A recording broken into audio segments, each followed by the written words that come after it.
President Buhari ends landmark visit to Borno, commissions critical state-owned projects, directs military to intensify counterinsurgency efforts, hails citizens for perseverance.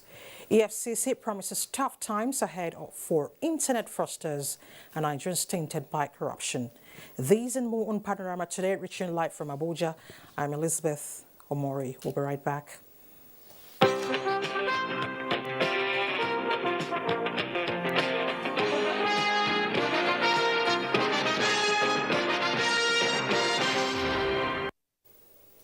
Several landmark people-centered capital projects executed by the Zulum administration in Borno State have been inaugurated by President Muhammadu Buhari.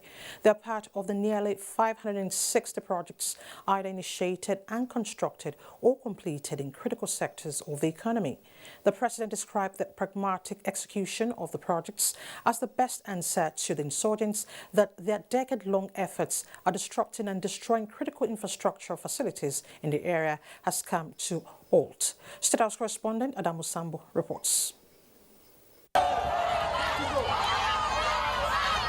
It was a befitting show of solidarity, appreciation and support for President Muhammadu Buhari as he returns to Borno State for the third time in 2 years to appraise the security situation in the area and indeed the northeast.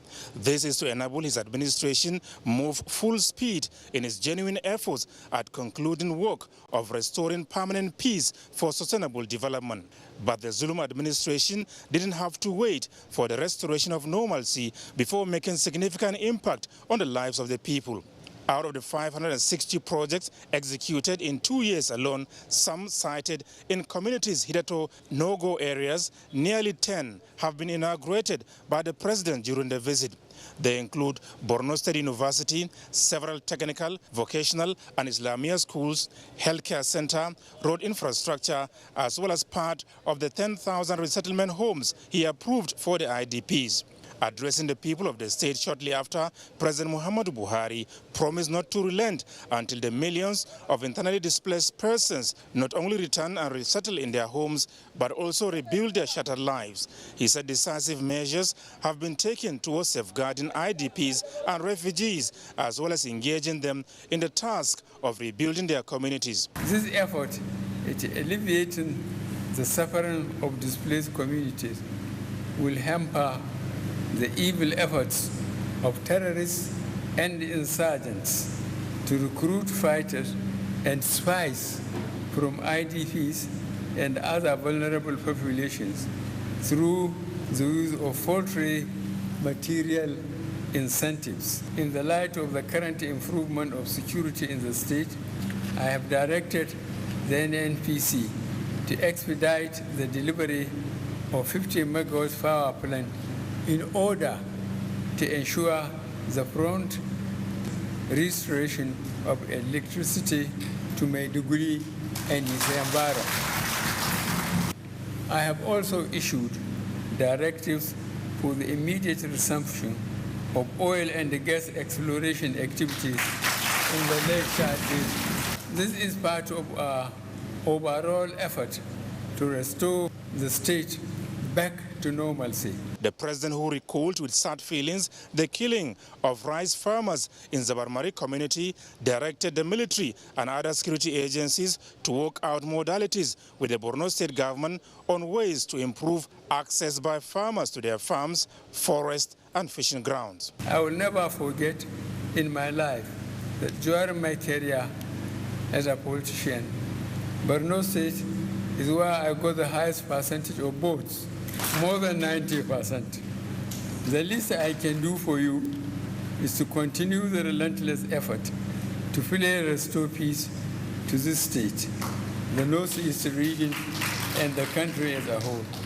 Governor Babagana Zulum of Borno State takes pride in the giant strides recorded by his administration in critical economic sectors despite the prevailing challenges of security, and commended the president for his unprecedented support. This project was only possible because of relative peace that we have gained in the fight against Boko Haram from President Buhari's compassionate administration.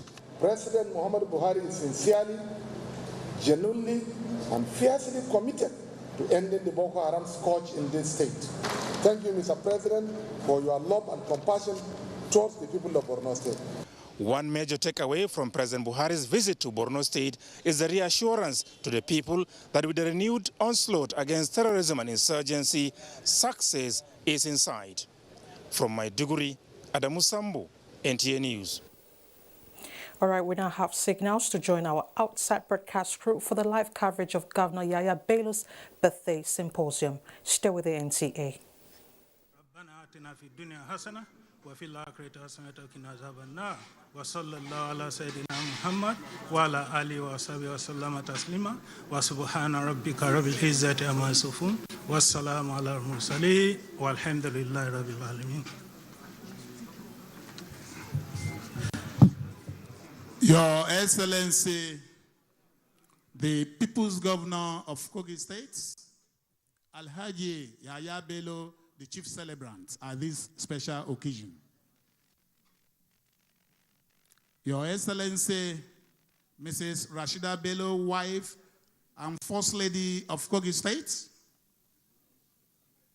Your Excellency, Chief Edward Onoja, the Deputy Governor of the state. His Imperial Majesty, Oba Eneto Ogunwusi Ojaja II, the Oni of Ife. The Oni of Ife.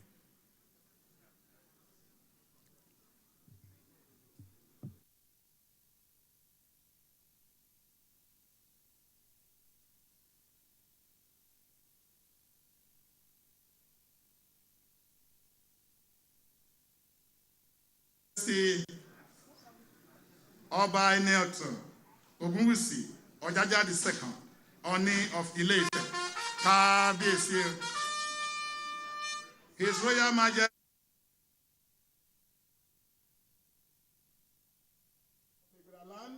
Acting President, Kogi State Council of Chiefs, and other Royal Majesties and Highnesses here present. Honorable Speaker, Right Honorable Matthew Kolawole, the Acting Chief Judge of Kogi State, the Grand Cadi of Kogi State, and the President, Kogi State Customary Court of Appeal, and former CJs in Kogi State here present. Your Excellency, Brigadier General Buba Marwa, retired OFR, Chairman, Chief Executive of NDLEA, and members of the Central Chairpersons. Your Excellencies, the former governors of Bauchi and Adamawa State here present. APC National Extraordinary Caretaker Committee and APC Kogi State Chairman Honorable Abdullah Bello, his escorts, chieftains, and stalwarts here present. Distinguished senators and honorable members of House of Representatives here present, former and serving. The Attorney General and Minister of Justice, Abubakar Malami, Senior Advocate of Nigeria, and other honorable ministers and ministers of state here present. Former Minister of Aviation of the Federal Republic of Nigeria, Chief Femi Fani Kayode, FFK, and representative of former Minister of Labor and Employment, Professor Stephen Ucheni. The Secretary to the State Government, Dr. Mrs. Ayade Folashade Arike, the Chief of Staff, Pharmacist Mohamed Abkarim Jami Asuku, the Head of Service, Kogi State, Mrs. Anna Odio, the Deputy Chief of Staff, Honorable Sunday Faleke, the State Security Advisor, Navy Commander Jerry Montara, retired, all the Honorable Commissioners and political appointees in the new direction government of His Excellency, the Governor of Kogi State here present. Commissioner of Police, Kogi State Command, CP Ayuba Ede, and other heads of security agencies in Kogi State here present.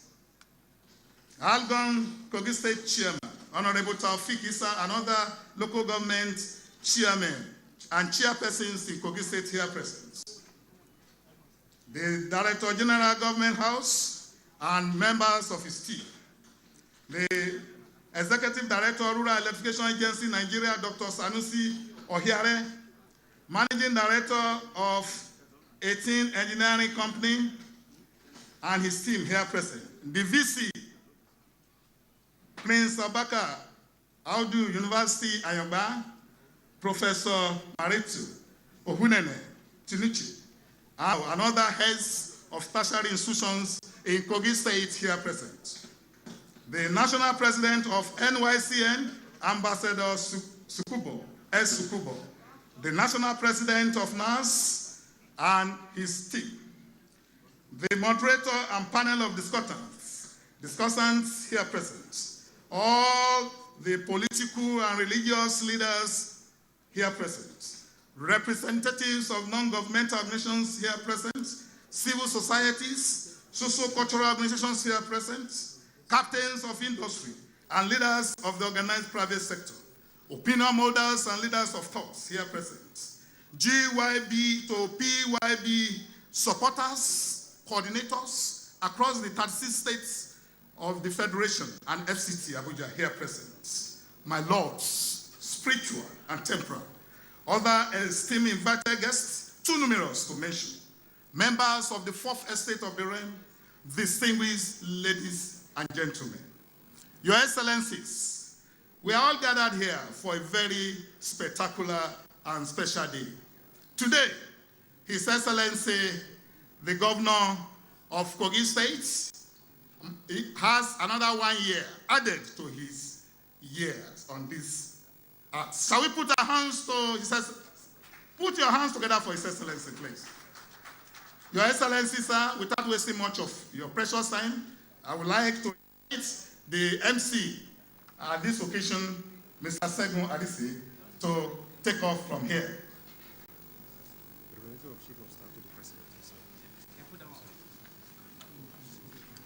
Thank you very much. Happy birthday, Your Excellency.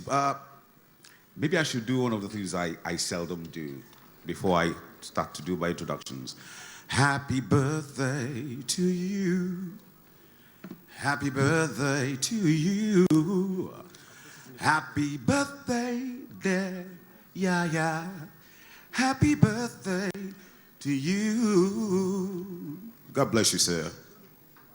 Don't I deserve a round of applause? Thank you. Ladies and gentlemen, distinguished guests, honorees here present, and everyone, today we are gathered to celebrate a man who is not afraid to dream big and bring them to fruition. Today, we celebrate not just a dynamic young man, but a true leader in every sense of the word, and one of the foremost youth in leadership. A man who chose hard work over propaganda. A man who speaks through profound service delivery. Born on the 18th of June, 1975, and became executive governor of Kogi State on the 27th of January, 2016. And that was after he had succeeded in business. A bridge builder who seamlessly integrated both the old and the young in governance in Kogi and, by extension, Nigeria.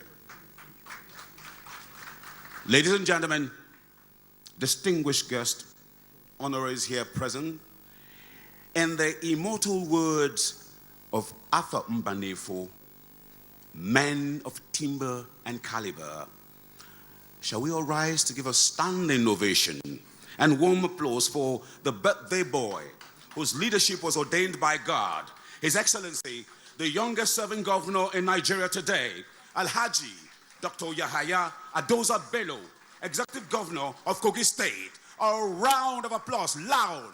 Make some noise. Thank you. You may be seated.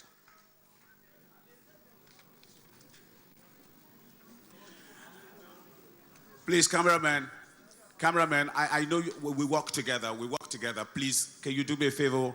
Can you stop blocking view? Can you please? If you have to bend, please bend. If you're holding a still camera, please bend. Thank you. Without further ado, I would like to welcome the Secretary to the State Government, Dr. Mrs. Ayode Arike Folashade, for opening remark.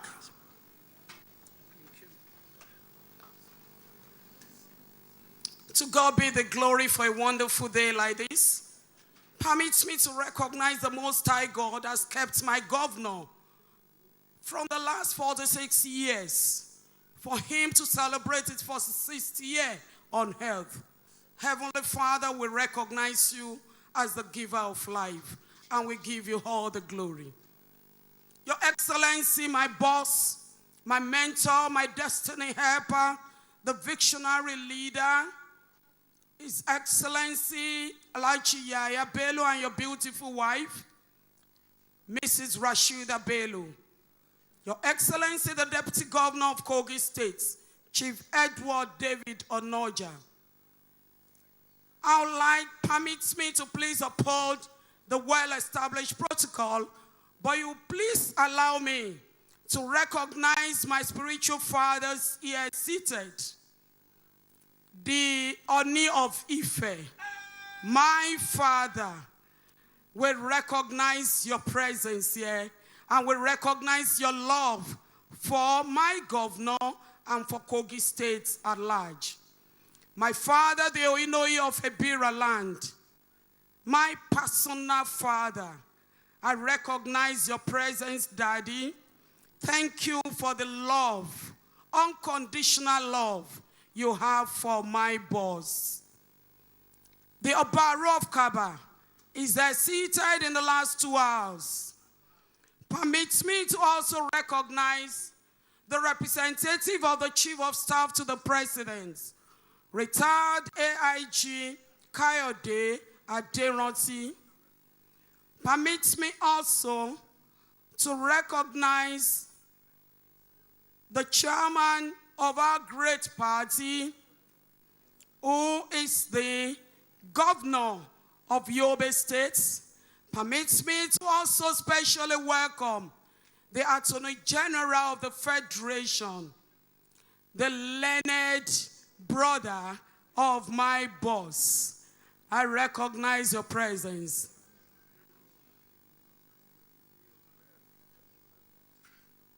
Former governors here seated, sitting governors here seated, please permit me to recognize your presence, especially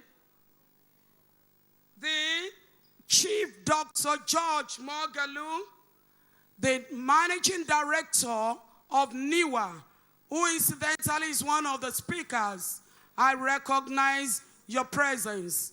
All the entourage of our traditional rulers, all the way from Ile-Ife. They left Ile-Ife very early just to celebrate my governor. I recognize your presence.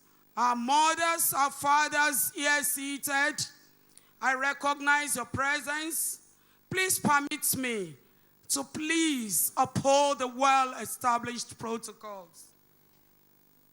It is a great pleasure indeed for me to welcome you to this symposium themed Insecurity in Nigeria and the Role of the Youths, organized by the Youth Culture and Women Initiative in conjunction with Governor Yaya Bello, Vanguard for Peace and Unity. I'm very happy and grateful that so many distinguished scholars, politicians, teachers have come from both home and abroad to share their knowledge and experience so that we can all exploit best possible ways to proffering effective solutions to the country's menace, which is insecurity. Today, we may use different words to describe people affected by the trauma of insecurity in Nigeria, but we mean the same thing. We are failing them now as then. We are failing to provide help to those whose minds the dead have ravished. whose lungs once loved laughter, whose souls have been tarnished by carnage incomparable. That's why we're all here today. We have convened this symposium for those who are sitting in twilight, the children, women, and men branded by the aftermath of insecurity. Our efforts today and tomorrow are for them, to put an end to that trauma and establish long-lasting peace for the development of Nigeria as a nation. I would like to take this opportunity to express my deep appreciation to all keynote speakers and others for honoring us for this symposium. I also wish to give special thanks to you all for taking the time to fly or drive to Kogi State for this occasion. I must also appreciate my boss, the youngest governor in Nigeria, His Excellency, Governor Yaya Bello, on this occasion of his 46th birthday. Your leadership in this state has been eventful and has been success so far. A mastercraft security conscious governor. I repeat, my governor is a mastercraft security conscious governor. If you want me to say it again and again, I'll keep saying it. Your master stroke on security has ensured peaceful livelihood and protection of our citizens in Kogi State. Thank you, sir. And in your native language, Avo wa metetere. Lastly, the Youth Culture and Human Dignity Initiative, in conjunction with the Governor Yaya Bello Vanguard for Peace and Unity, that have painstakingly put up this wonderful event together. A big thank you to you all. I hope you will have the most productive day of interesting and stimulating discussions.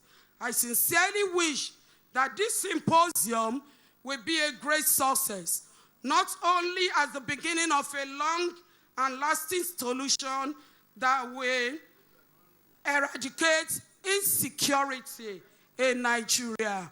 And I want to use this opportunity to please call on you to please be in Kogi State till tomorrow or till next week in the evening, where my governor is going to honor those that have worked so hard to let peace reign in Nigeria. And I know in the evening, you will come with your dancing shoes. We're going to dig it round all through the night. Welcome, welcome, and we appreciate you. Thank you, and God bless you all.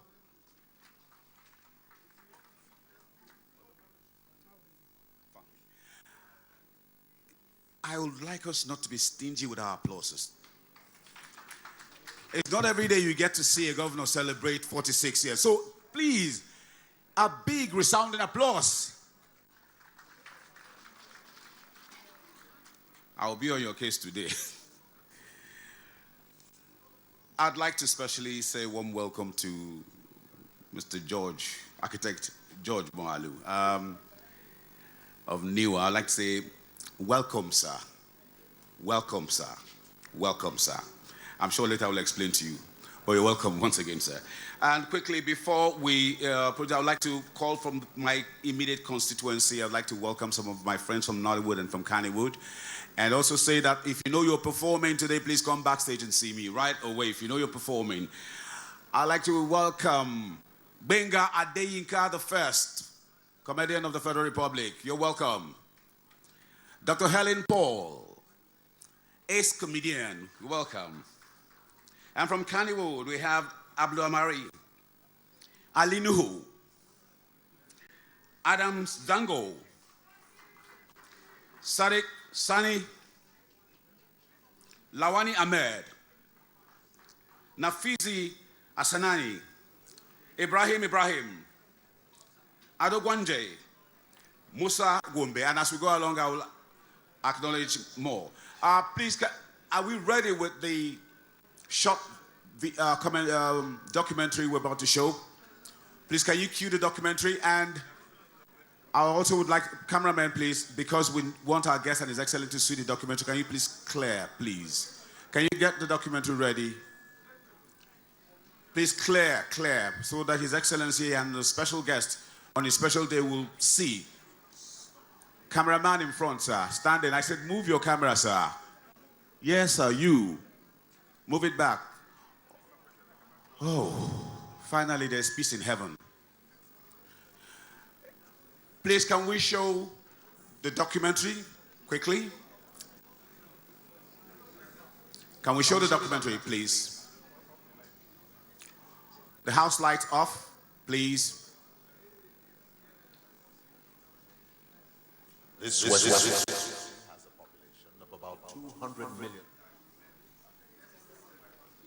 and multilingual, practice mostly Islam and Christianity.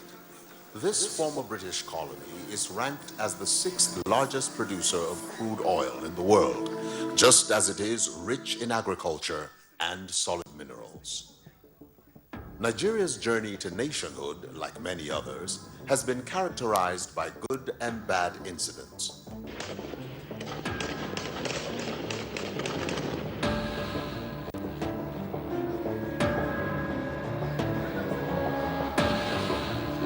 A peep at our route to nationhood points at the 1966 coup as the most dramatic incident. It led to the Civil War of 1967, where millions of lives were lost and properties worth billions destroyed.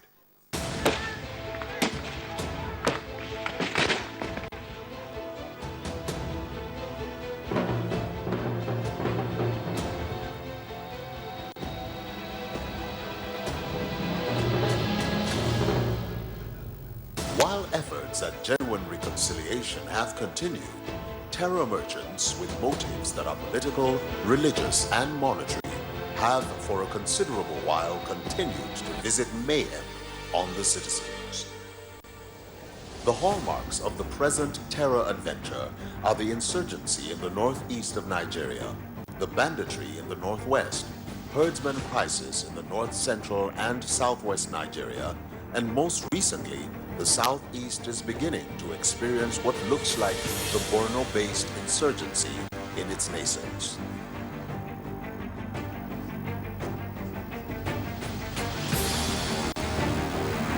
Violence has therefore become a common denominator across Nigeria. Fear is palpable. Many citizens are beginning to wonder if the situation is hopeless.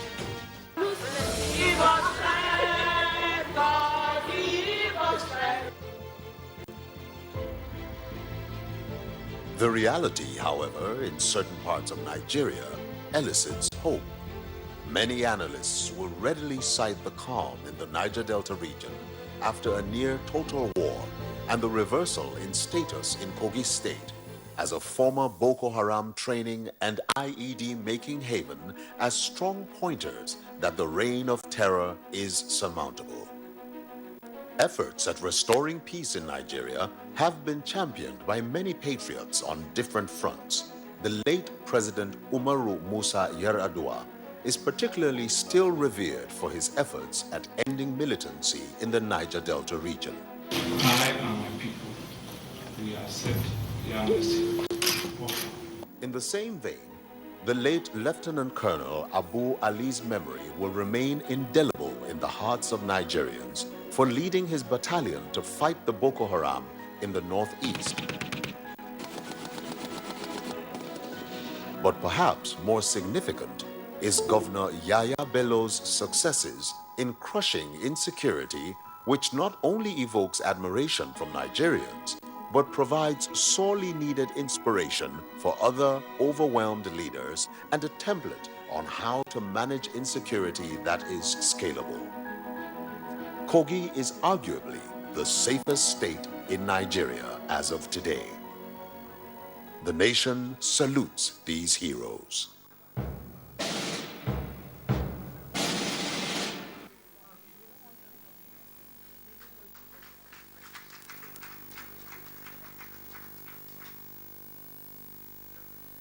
Thank you very much. I'd like to quickly acknowledge the presence of the Deputy Senate President, Senator Ovia Moagege. I greet you, sir, especially, sir.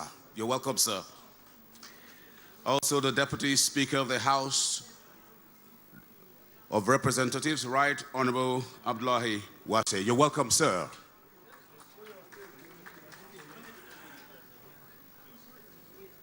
At this juncture, I want to relieve you a little bit, take you back in time. Some of the things that have happened way, way back in time. And I'm bringing on a special comedian. His name is Ambassador Wahala.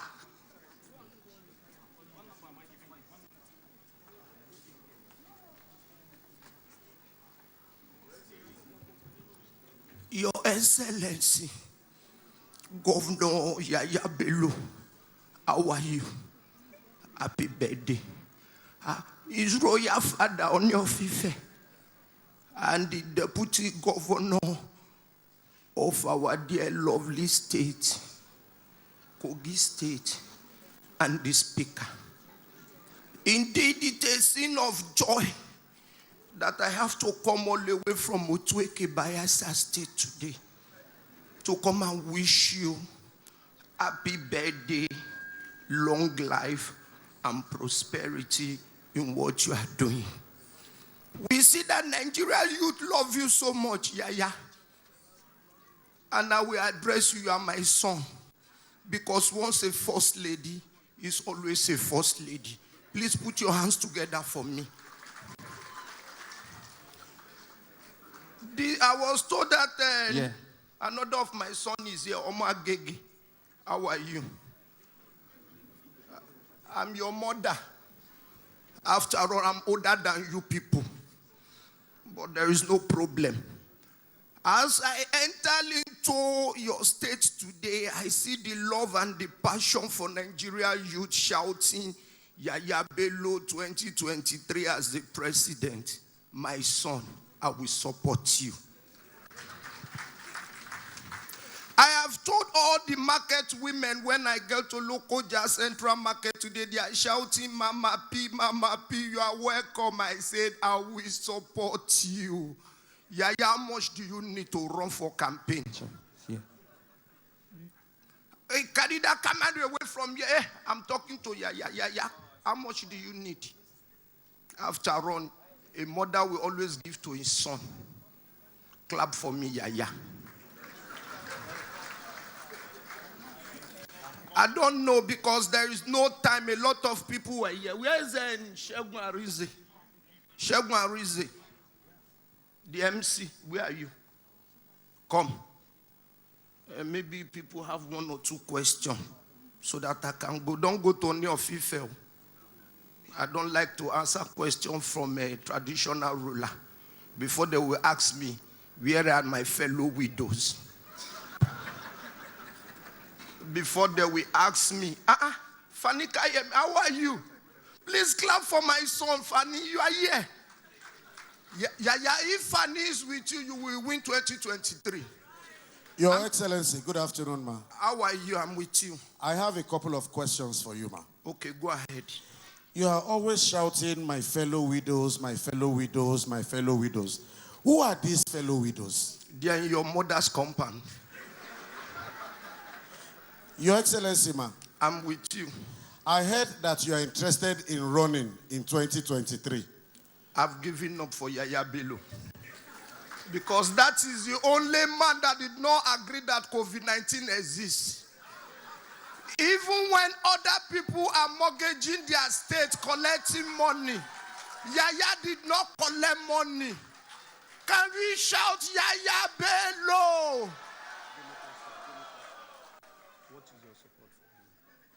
Your Excellency, ma, how will you be supporting this young man? Who is a young man? Your son. Life begins at 40, but he's now 46. I will support him by calling on all the market women, the youth, and most especially, Yaya need to support me too, because EFCC are owing my money. the money I work for. So if Yaya will take out of office here now, don't worry. All Lokoja women and the missing Chibok girl during our time, we vote for him. And let me tell you, and Rashida, behind every successful man, there is a woman. You are a pillar. Even when I was failing, when Jonathan, I stood by him. Don't let anybody discourage you. Continue, because very soon you will be the first lady of this country. And you will know what I have passed through when I shouted, "There is God." Oh. Thank you very much, distinguished ladies and gentlemen. My name is Ambassador Wahala from Abuja. We love you all. Happy birthday, sir. Weary.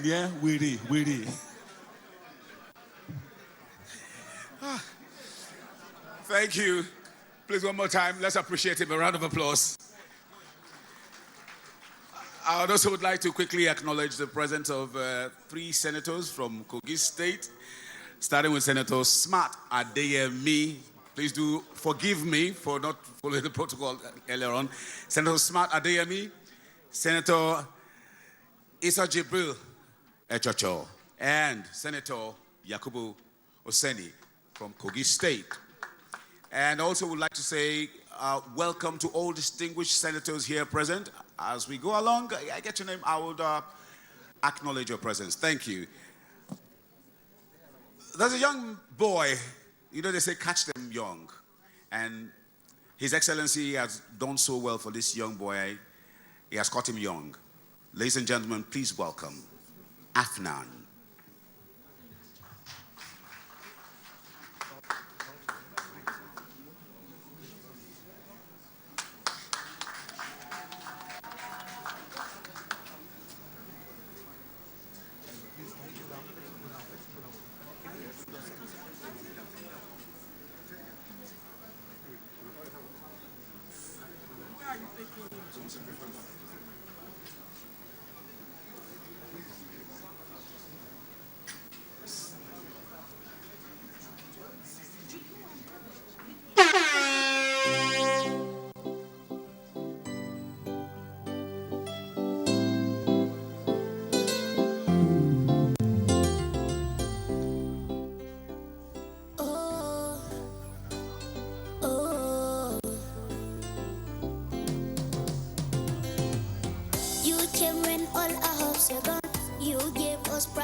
We celebrate you, Mr. Bello. May Allah bless you. We celebrate you, Yahya Bello. We celebrate you. Long live our governor, Yahya. We celebrate you. May Allah give you peace of mind, long life, good health to all your life. May Allah bless the works of your hands and see you to the end. May Allah grant you Jannah Firdausi, lift you up for the world to see.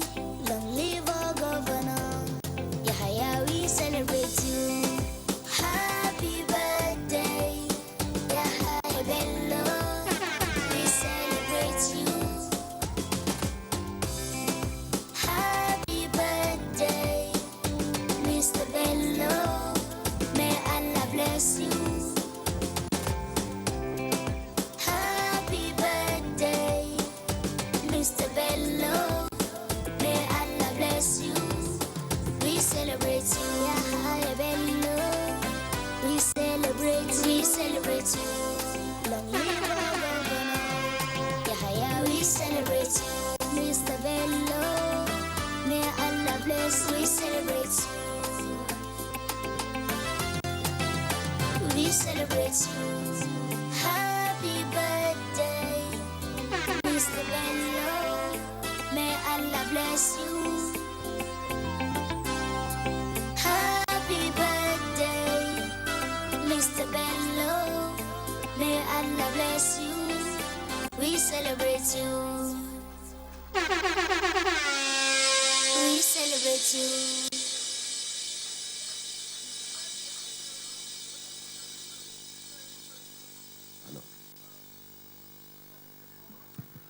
Thank you very much.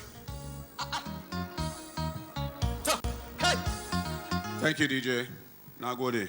Kai Kokori. Your Excellency, sir.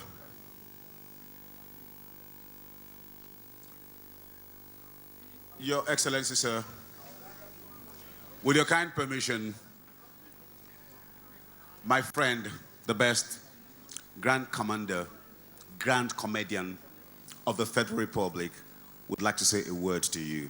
Ladies and gentlemen, please welcome Gbenga Adeyinka. Your Excellency, Mr. Governor, it's always amazing to see you. It's always amazing to see young people doing great things. You're a standard bearer for us, and we celebrate you. I'm a Yoruba man, and like you know, we Yoruba people have a greeting for every occasion. Morning is a karo, afternoon is a kason, evening is a kwole, night is a kale. You buy a new car, eku nowo, you are getting married, eku igbeyawo. You are not doing anything, ekwa ishinkokon. Somebody hugs you, eku hugging. As I was coming in, somebody stopped me and said, "What are you here for?" I said, I'm here for the governor's birthday. They said, eku birthday yayabilu. So please look at your neighbor and say, eku birthday yayabilu. In the spirit of my Yorubaness, let me start by saying, Sanunko Jama, Sunana, Binga Adeyinka, Serikin Dayani. If you don't speak Hausa, Indewo, Afambo, Binga Adeyinka 1, the Ofe Manu 1 of Lagos. If you don't speak Igbo or Bokian, Elimei, Binga Adeyinka. If you are Urobo Ado, or Deme, Binga Adeyinka. If you are Yoruba, Ekason, Binga Adeyinka Liminje. If you are French, bonsoir, je m'appelle Benga Adeyinka. If you don't speak French, Dubro Pachalorat, Spasiba, Benga Adeyinka. If you don't speak that language, Namaste, Miranam, Benga Adeyinka. But if you are from Kogi, I won't greet you, I will just tell you congratulations, you have an amazing governor. A round of applause for him. Now, Your Excellency, I don't know if people love to pray here, but you're the only one I want to pray. If others believe in prayer, they can join you. Please touch your head. Say, my head. My head. May they not cut you off my neck. Touch your leg. People pray. Say, my legs. My legs. May they not cut you off from under me. Touch your heart. This is very important. Say, my heart. My only heart. May you not have heart attack. Now that prayer is not good for one person alone. Touch the heart of the person sitting beside you. What is is prayer. Either man or woman, touch it. We are praying here, please. Say this heart, touch the heart. Ladies and gentlemen, I'll see you in the evening, but I'd like to bring on my colleague, my sister, who is Excellency. She'll come and tell her story herself. You know her. She's the darling of comedy. Please welcome the irrepressible Helen Paul. Happy birthday to you.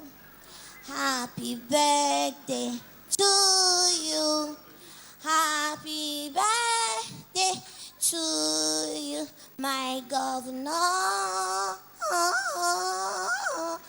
Happy birthday to you. We want to wish you a happy birthday, and we pray for long life and prosperity. I am here to represent all the children of the Federal Republic of Nigeria. God bless you. I want to say a big thank you to everyone for coming today, and thank you so much. Please permit me to stand on all existing protocols, because everyone here is so important, both to Nigeria and our governor. I'm so grateful. And thank you so much for the love and support, sir. And thank you for the call. I remember when I got my PhD, you know, I got an opportunity to travel out and lecture abroad. I was very happy. I said, oh, this is a big opportunity, and I relocated. I was so shocked when I got a message from my governor. I am not from Kogi State, but I heard, Helen, we are happy with your new post as the first Nigerian female comedian with a PhD in stand-up comedy. Why should you relocate? Why? We need you. We need you. We need all our, products not to be running out once they achieve. I felt so bad. I said, oh my God. Most times you feel rejected. Many people feel, oh, they are not being celebrated in their own circle, so let's move away. And we leave, forgetting that that same place gave birth to you. And whoever forgets its source will definitely dry up. Sir, thank you so much for bringing me back. Thank you to your beautiful wife. But I swear, Baba, if I know say now 46, you be 46. I swear I would have not rushed into marriage. See you tonight. Get ready to dance. My name is Helen Paul. Once again, God bless you.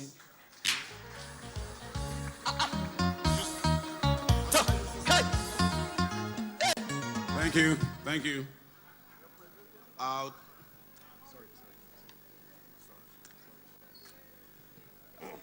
would like to acknowledge the presence of Alhaji Saidu Maktar, Kashim Adamwa from Adamawa State, former Deputy Governor of the state, and also distinguished Senator Grace Bent. Welcome. I specially decided to invite my friend Benga Denka to join me in this next presentation. It's time for us to talk. It's time for us to discuss the main reason why we're here. It's time for us to talk about security in Nigeria. It's time for us to honor His Excellency, Dr. Bello, for taking out time to plan this, because this is the most important thing right now. The front burner in Nigeria today is security. I want to say a big thank you to you for thinking it through and organizing a symposium in spite of the fact that it's your birthday celebration. So, Benga Denka, let's do the introductions. Your Excellencies, distinguished ladies and gentlemen, a great man, James Coburn, once said, great men are everyday mortals who through extraordinary vision, unwavering endurance, and hard work attained extraordinary heights. Permit me to welcome a father worth his weight in gold.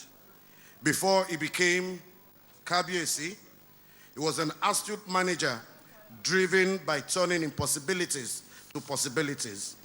His reign has been marked by a number of modern and progressive outlook and policies. He's a man of peace. Anywhere you see peace, anywhere in the world, you see Kabiesi there. Distinguished ladies and gentlemen, permit me to welcome His Imperial Majesty, the 51st Oni of Ife, Oba Adeyeye Enito Ogunwusi Ojaja II. Kabiesi. Kabiesi.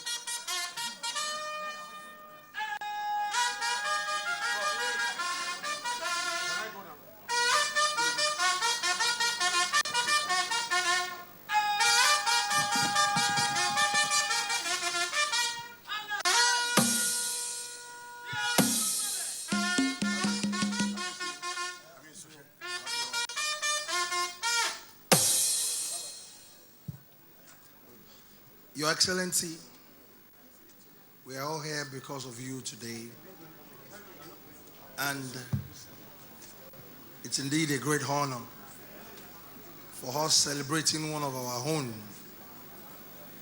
the youth movement of this country. You have been very energetic, you've been very focus-driven, you've been very hands-on. All the four corners of this country, I see your hand. I feel your spirit. And I feel your passion for the greatness of our their country. On behalf of the entire youth of this country, and even the elders that are in our midst, I want to give you a resounding round of applause. Please all join me to give him a resounding round of applause.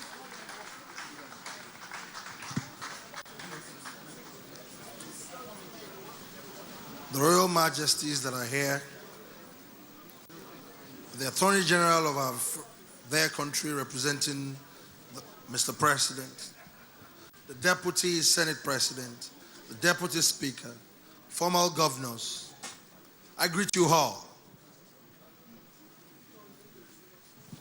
GYB, as we all know,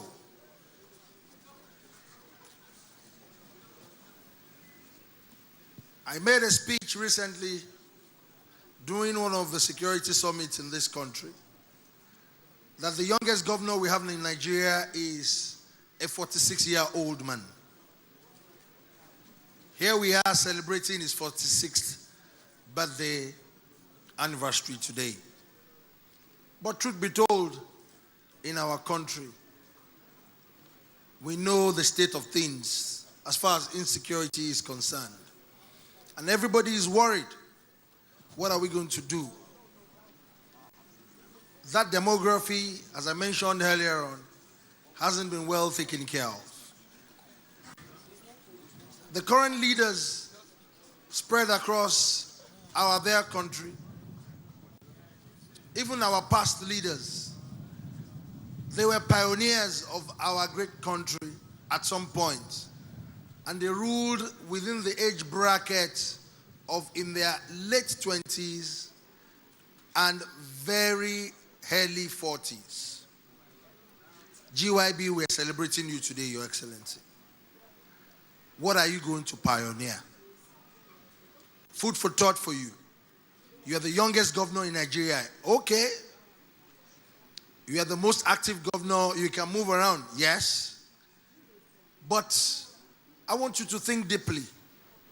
What are you going to pioneer? So that you will create a pathway for these youths that are looking up to you.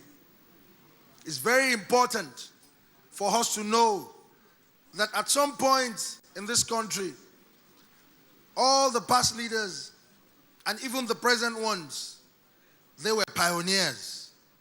They were able to stand up during colonization and stand up to, we will not take this any longer. What are you going to stand up for? What are we going to know you for?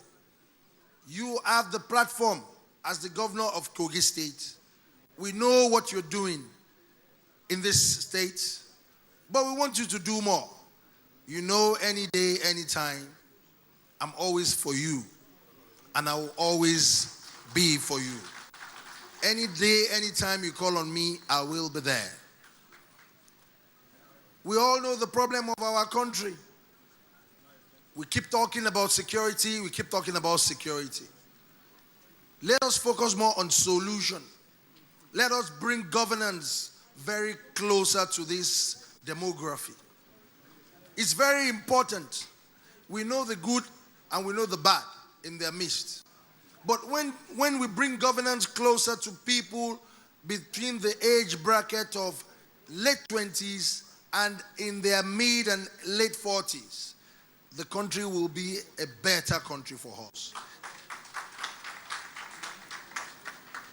They constitute over 70% of this country. GYB. You are still very young, Your Excellency. And I know your beautiful and amiable wife is supporting you. We still need your energy more in this country. Because I'm not here to talk about the state and the security situation in our country. We all know it. Let us focus on the positivity of our their nation. What I will tell you is, what are you going to pioneer? It's very important. Look for a niche for you to pioneer. It's not by accident that you are the youngest governor in Nigeria and you've been serving your second term. You started pretty early and you are just 46 years old today. A lot of youths are looking up to you. Are you rising up to that occasion? Are you mentoring them very well? It's very important for you to know that you still need to do more. We are using this celebration of yours to let you know that the expectation is very high. Are we going to continue to follow the normal routine in this country? Oh yes, okay, aspiration. What are you going to do differently? What are we going to do that will be different from the narratives? We all know the narratives of this country. It hasn't been yielding results. Make sure, and by the very special grace of God and the spirit of our ancestors, will continue to guide you right, to pioneer great things. They pioneer things. We don't wish them dead. They are still alive that have ruled our country. We are not going to pray for them to die. But what we want is, in a way, how are they going to step aside? So that they will see that we have responsibilities as the real owners of this country. Whenever they want election to be successful, they will focus and campaign for the youths to come out to vote. If they want otherwise too, it is the same youths that they will attack and go to disrupt everything. So we are saying enough. You are a leader, a natural leader, a governor of a state, and the state has been very peaceful thanks to your effort, thanks to your tenacity. On this note, on your 46th anniversary, I want to present a very spiritual, very sacred gift to you that has a meaning that whenever you blow that trumpet, the whole country must hear you. Because the demography of this country supports you so greatly. You need to come out the more. You need to obviously prefer solutions. You need to stand up, because how long are we going to continue to talk about problems? It's better for us to prefer solutions. Everybody knows the problem of this country. Are we going to continue to fold our arms? Are we going to continue to just sit down and be saying insecurity, insecurity? We are not going to continue. We need to change the narratives. On this note, in order not to waste our time, I want to present this gift to you. The gift has a meaning. You will continue to blow the trumpet. It is made from bronze. It is into perpetuity, Your Excellency. You are not just the 46th. You are not just clocking 46 today, and you are not just the youngest governor in Nigeria. It has a meaning at this time. The youth need to hear your voice the more. You need to do more. We're challenging you. We are putting all our hopes in you for you to change the narratives in this country and pioneer great things. God bless Kogi State. God bless our dear country, Nigeria, and God bless the youth of this country.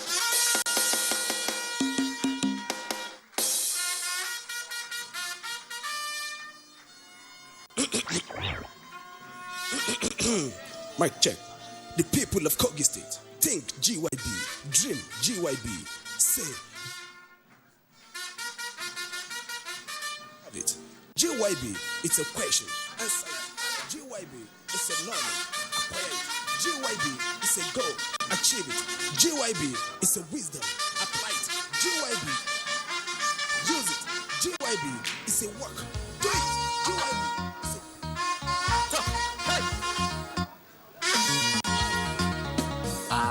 Kun ji kiran Muktar Baji Sarki, Muktar Salihu Baji, memba ne na Oke. Amin Ali Bello Sarki, jamu muje mai kai. Abdulkarim Asuku ne ya Bello Sarki. A awaye ya ce ba. Thank you very much. Thank you very much. Thank you very much, KBSC, for that speech. Thank you so much, sir. Okay, we're getting closer to the beginning of our discourse. I'd like to call on somebody who... Hello? I'd like to call on somebody who is a youth lover, a youth giver, a supporter of youth as well. It will come up here and just for 90 seconds, just say what he has to say and then sit down because they still have more to talk about. Please welcome Chief George Moghalu.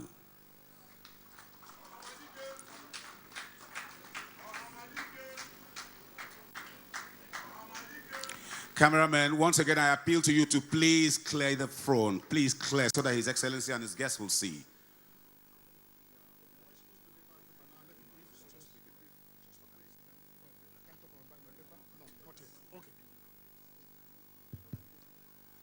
Your Excellency, the Executive Governor of Kogi State, the birthday boy, and his lovely wife, Your Excellency, the Deputy Senate President, the Honorable Minister of Justice and Attorney General of the Federation, the Honorable Minister of Petroleum. My apologies, His Excellency, the Deputy Governor is also here. I appreciate you. To avoid running into too much trouble, let me stand on the already established protocol.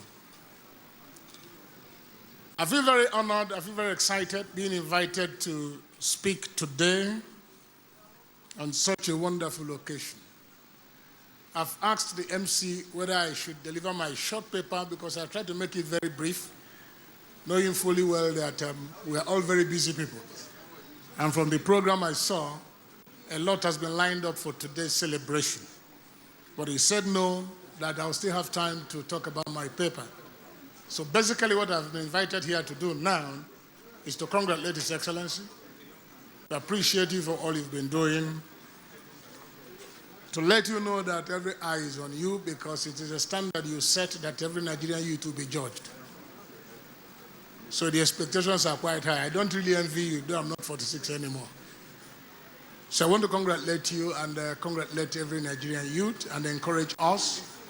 The topic we are going to discuss is about insecurity and what is expected of the youth. When the time comes, we are going to discuss it.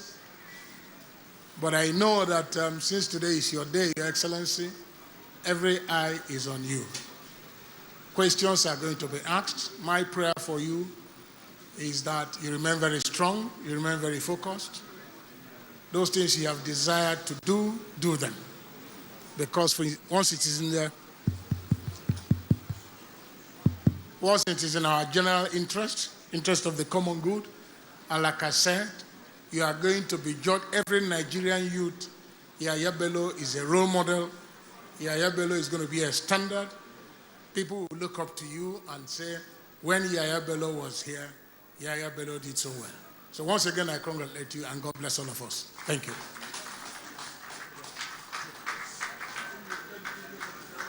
Thank you very much. Your Excellency, please excuse the flickering of lights. They forgot that we're in June, not in December, that is Christmas. So please forgive them. Next is a devoted mother, a renowned advocate for gender and human rights. Please welcome Dr. Bilikisu Magoro.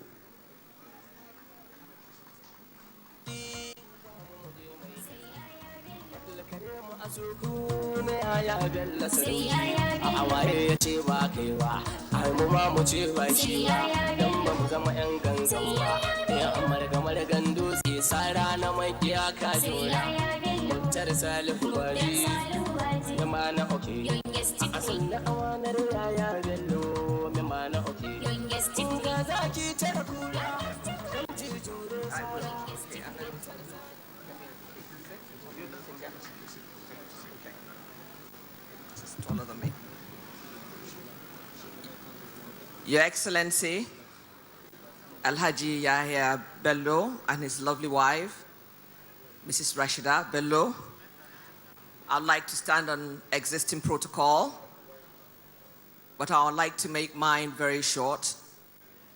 Apart from saying that behind any successful man is a strong woman that is supporting him, and that we have with Mrs. Rashida Bello.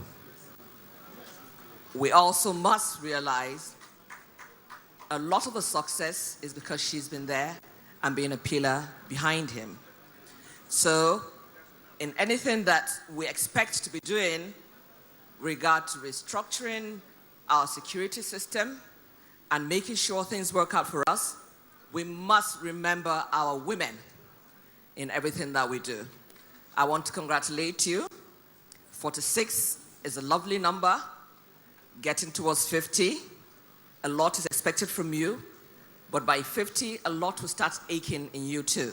That I can assure you from experience.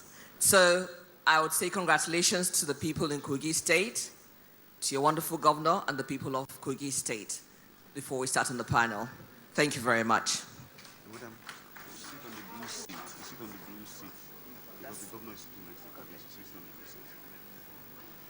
Thank you very much. Our next speaker who will be joining us here now is my friend, the best, fiery, very fiery speaker, fiery orator, great writer, and I don't know how to describe him, but I really don't know how to describe Chris, but ladies and gentlemen, please welcome Professor Chris Nwokobia. Can we do justice a round of applause?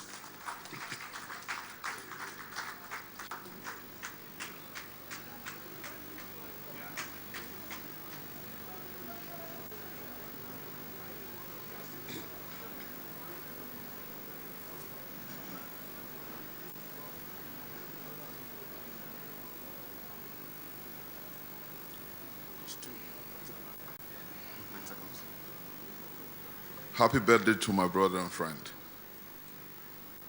I'm standing on existing protocols, but I want to say one thing, that the age of youth is the age of activity. The age of youth is transformatory. And we're here today because we believe in the activity and the strength of the young man who is 46 today. In numericals, the number 4 and 6 is symptomatic of great things, awesome things, and magnificent feats. I stand before you today as a young man that the celebrant calls his brother. And he is my brother because he stands for passion, empathy, and commitment in service. He is my brother because he's patriotic. He is my brother because he believes in the green, white, green. And he believes that God did not craft this nation to fail. God has created and given unto us a nation that will not only benefit her citizens, but take Africa to the front, to the leadership of a new world. And so, as I stand before you today, what is very important is that the number 4 represents the 4 corners of the universe, and number 6, the number of man. And His Royal Majesty, the Imperial Leader, if you like, of our brothers from the Southwest did say something, that our brother has traversed the nation, reaching out to Igbos, Yorubas, Efiks, Ibibios. And then interestingly, I got here today. In 2011, I became the youngest presidential aspirant in this country, candidate. And I got here to meet my brother who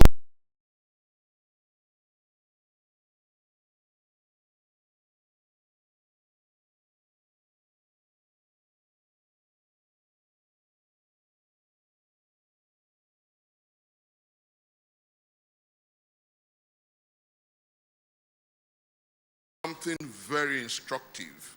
Whatever you feel, I will have a CNC sooner rather than later that I can call out. I'll have a CNC sooner rather than later that I can look in the face and say, you promised this. You know what we have in this country? President, and they say, oh, shut up. He's an old man. Oh, shut up. He's an elder.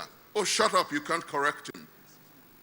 But I tell you, by God's grace, come the next election, when what God has ordained happens, I can look in the face of the CNC and say, you aren't doing enough. You must do well. And that's what is salutary And that's what I celebrate. God bless you.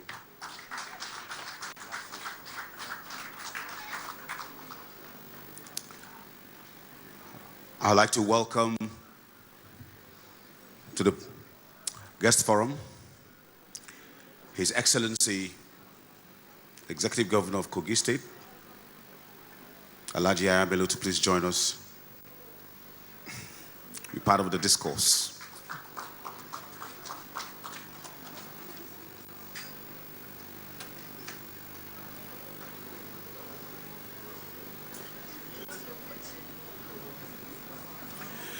And I'd also like to call on the convener of GYB at 46, veteran broadcaster and TV host, who will be our moderator, Kali Epe.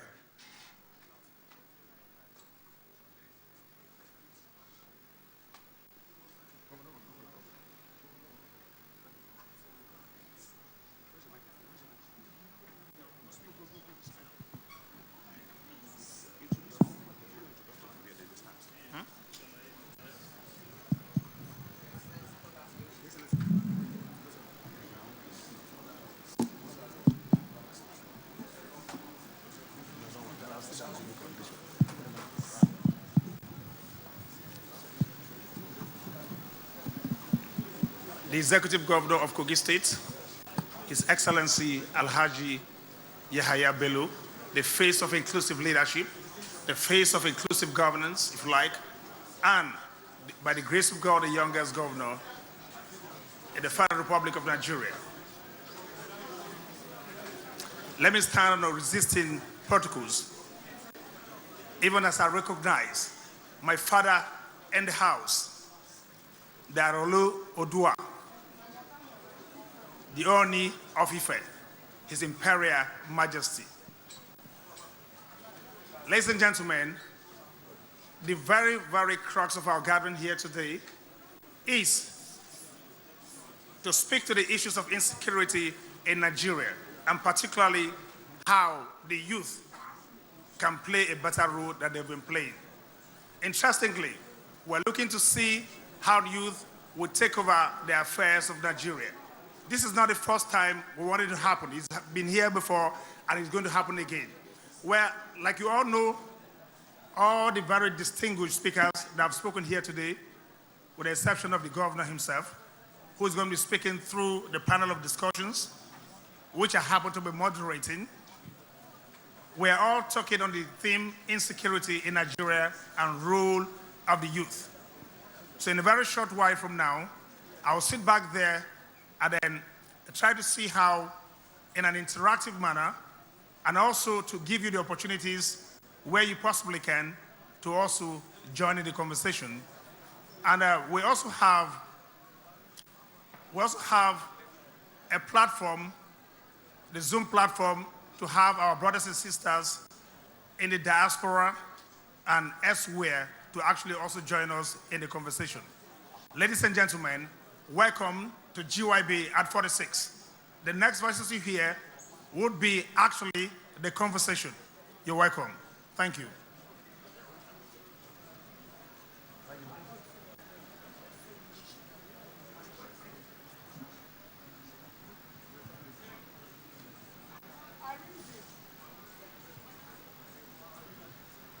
Your Excellency, and the most distinguished speakers here today, it is your voice that they haven't heard thus far, so maybe I should just begin with you.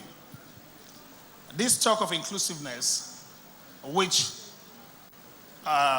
you appear so hard on demonstrating and convincing the world that you are all about.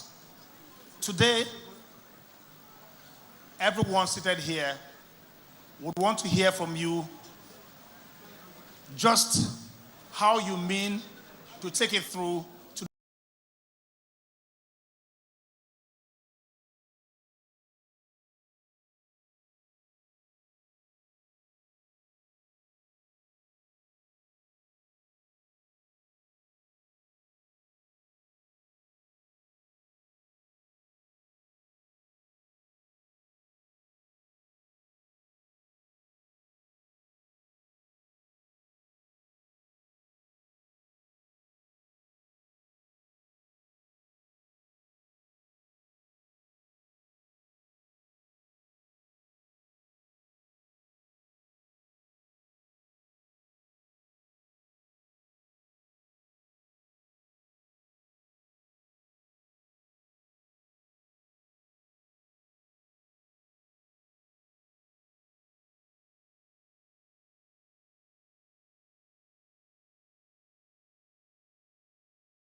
here, and all of you, all of the invited guests and panelists,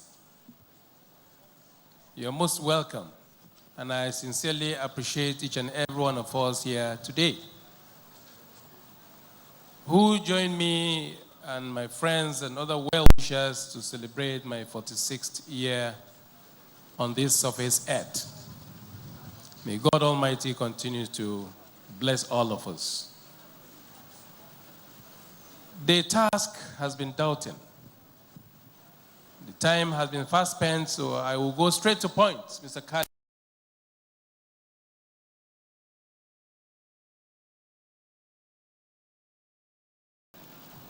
To ensure that our state is taken from where it was to a higher level.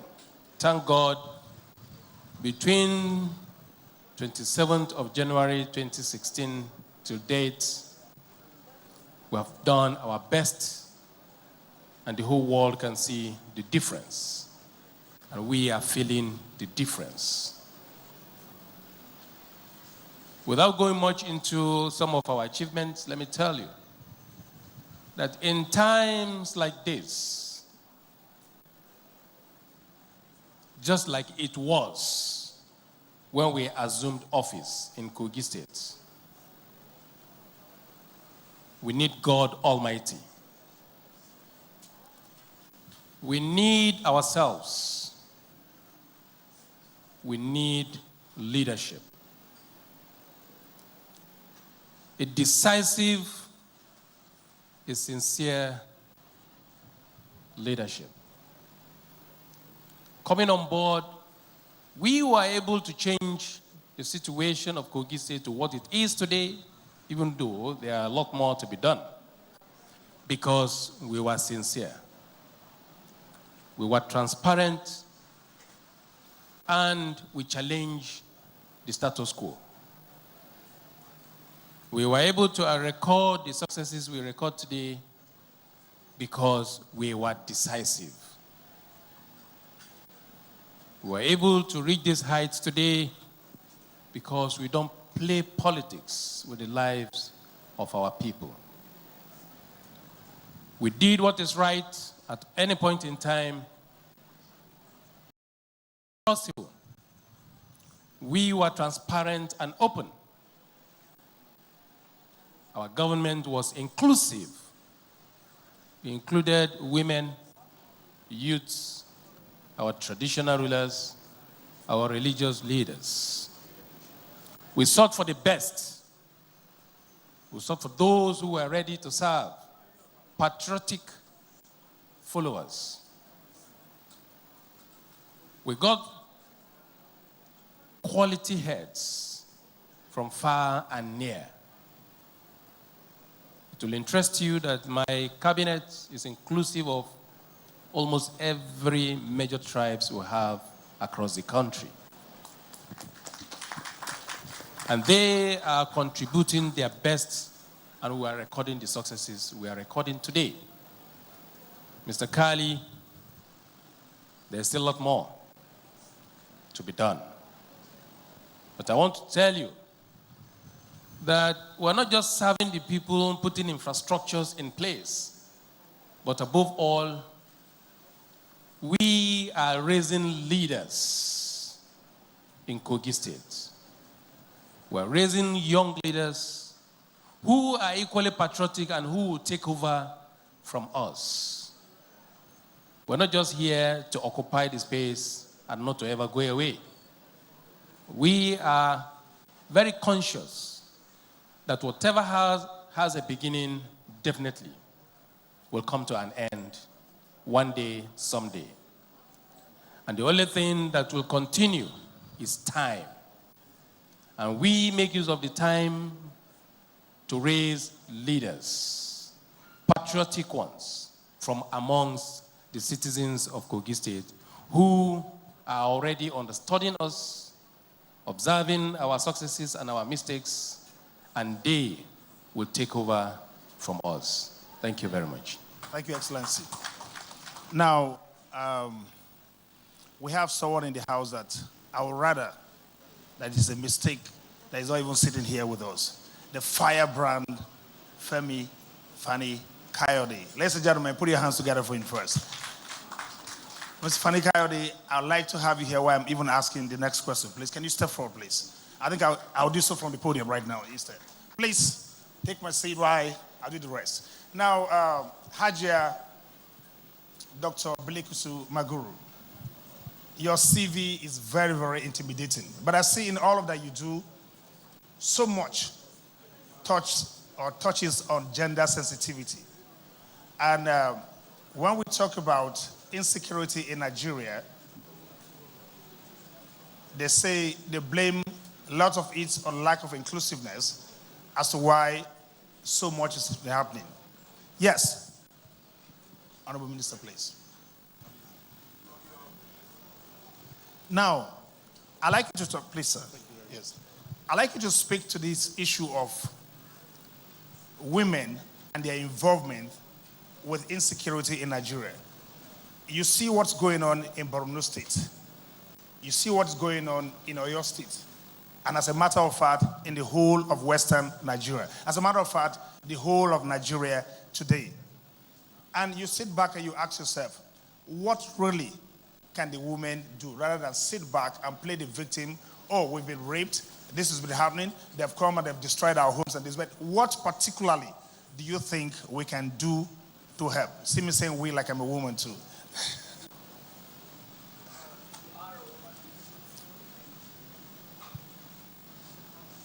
Speaking to it, maybe it will work.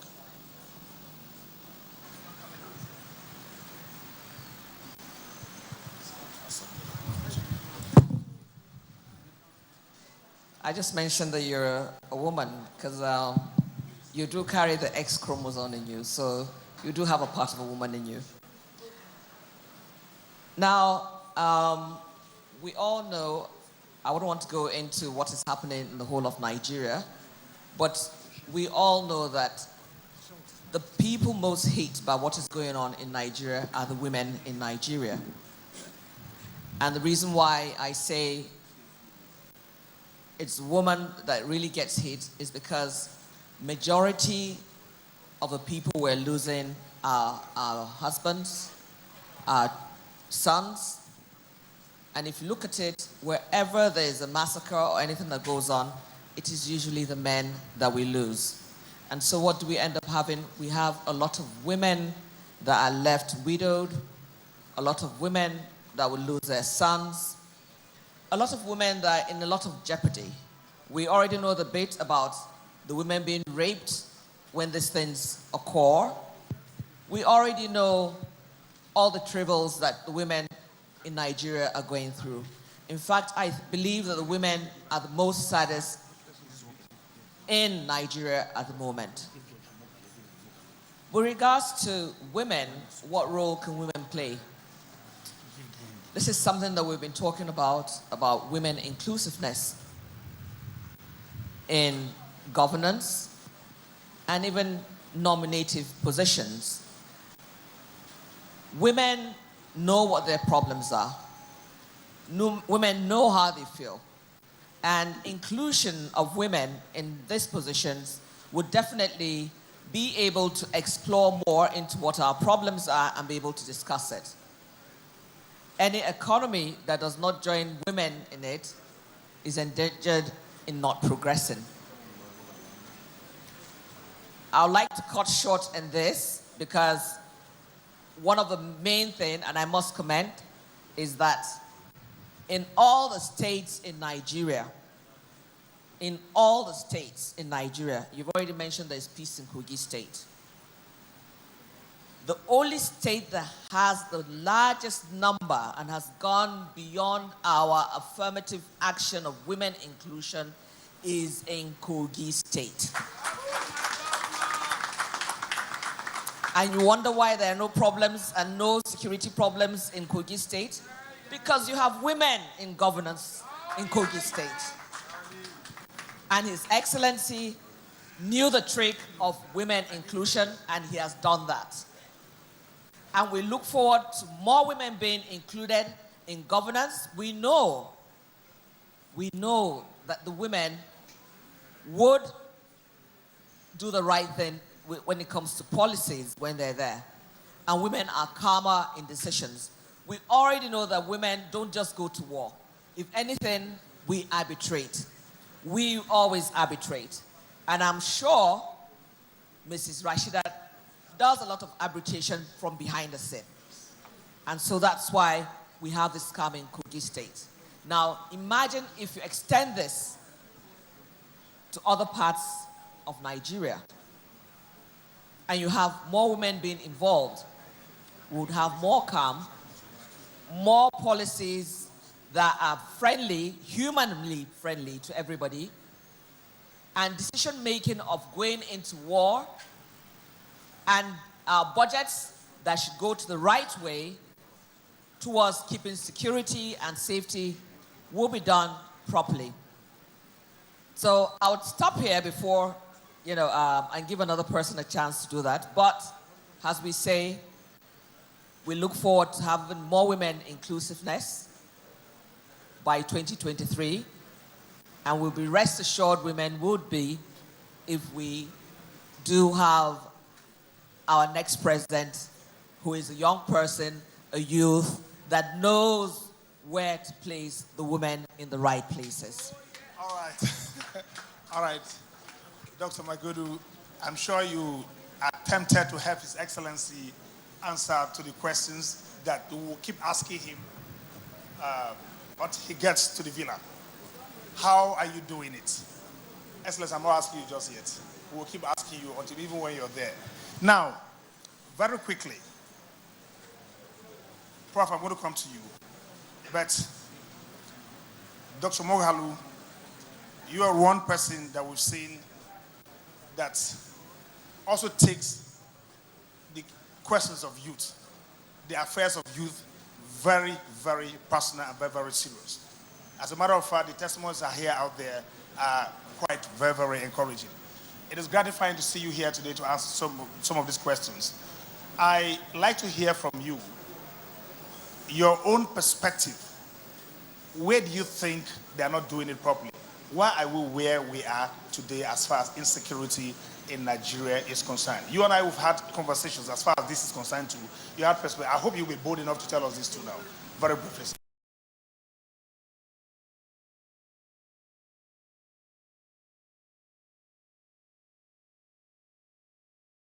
Asked me to come and talk on the topic. Something bothered me. And I rather share it. And my bother came from the fact that what is actually youth? Is it a function of numerics? Or is it a function of the state of the mind? Because you have stupid idiots who are young. You also have animals who are old. Today, okay, we are celebrating Yaya Bello today as a youth, as a young man in his 40s, because of the landmark achievements he has brought to bear, both in administration and his politics. I'm glad the lady mentioned about the appointment, because I saw when they were swearing in vice chairman, all women. I felt a little excited about it. It's quite encouraging. But you must not also lose sight of the fact that power is not given, power is taken. So we must create another opportunity for us to really determine youth and the context. Whether it is in terms of numerics, then we can say between age 1 to age 40 or 45 or age 50 is a youth.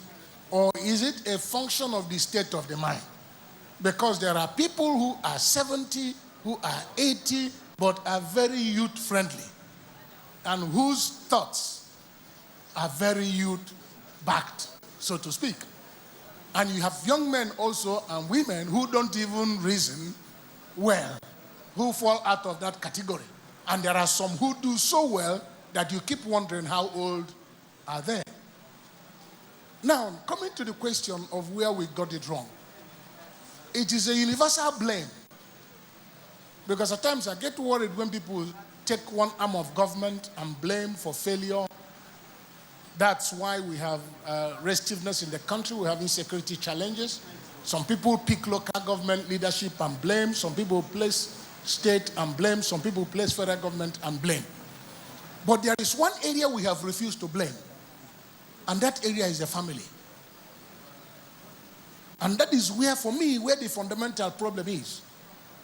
We are in a society today where fraudsters are celebrated. We are in a society today where criminals are honored. You can't plant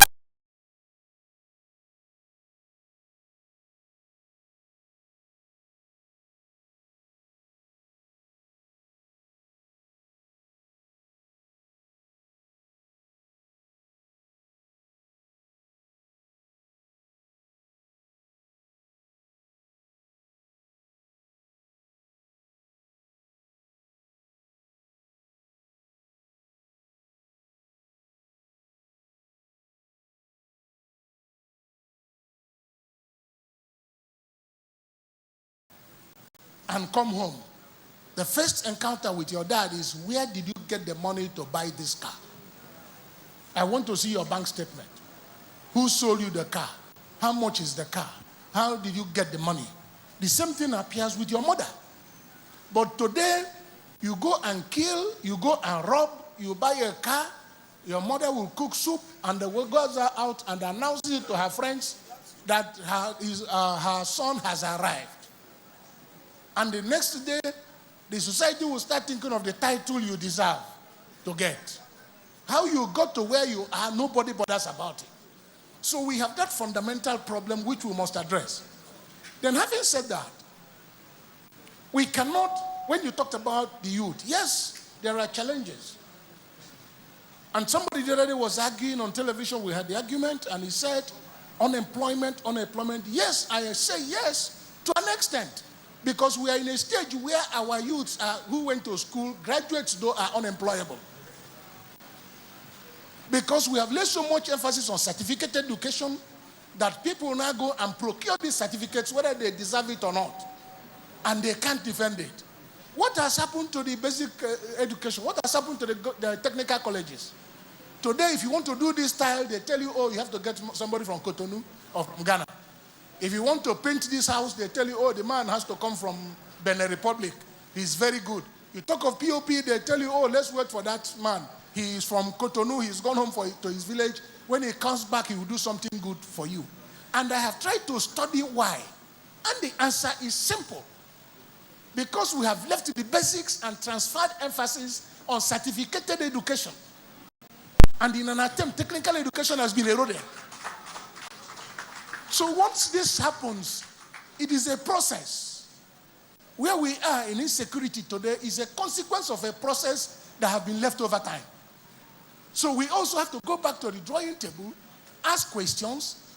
Somebody like Bello, take his state as a case study, find out what is done that others are not doing, then we look at it and see how we can adopt it on a global basis. Then again, issue of youth with regards to insecurity, yes, I agree that we need to do quite a lot in terms of providing employment. There is need to diversify our economy so that emphasis can be laid on other areas because government cannot provide jobs. Take it or leave it, government cannot because the opportunity the government has is limited. What government needs to do is to create the enabling environment for the private sector to grow. And once the private sector grows, employment opportunity will abound. All right. Thank you. All right. A round of applause for him, please. George Mahalu's heart is filled up with so much to say. Well, now, before I come to you, Prof, and of course, my father, Darolo Odua, let me give Chief Femi Fani-Kayode the opportunity, and I would prefer rather that he come to the podium, just like every other one has done so. A word or two, sir. Here.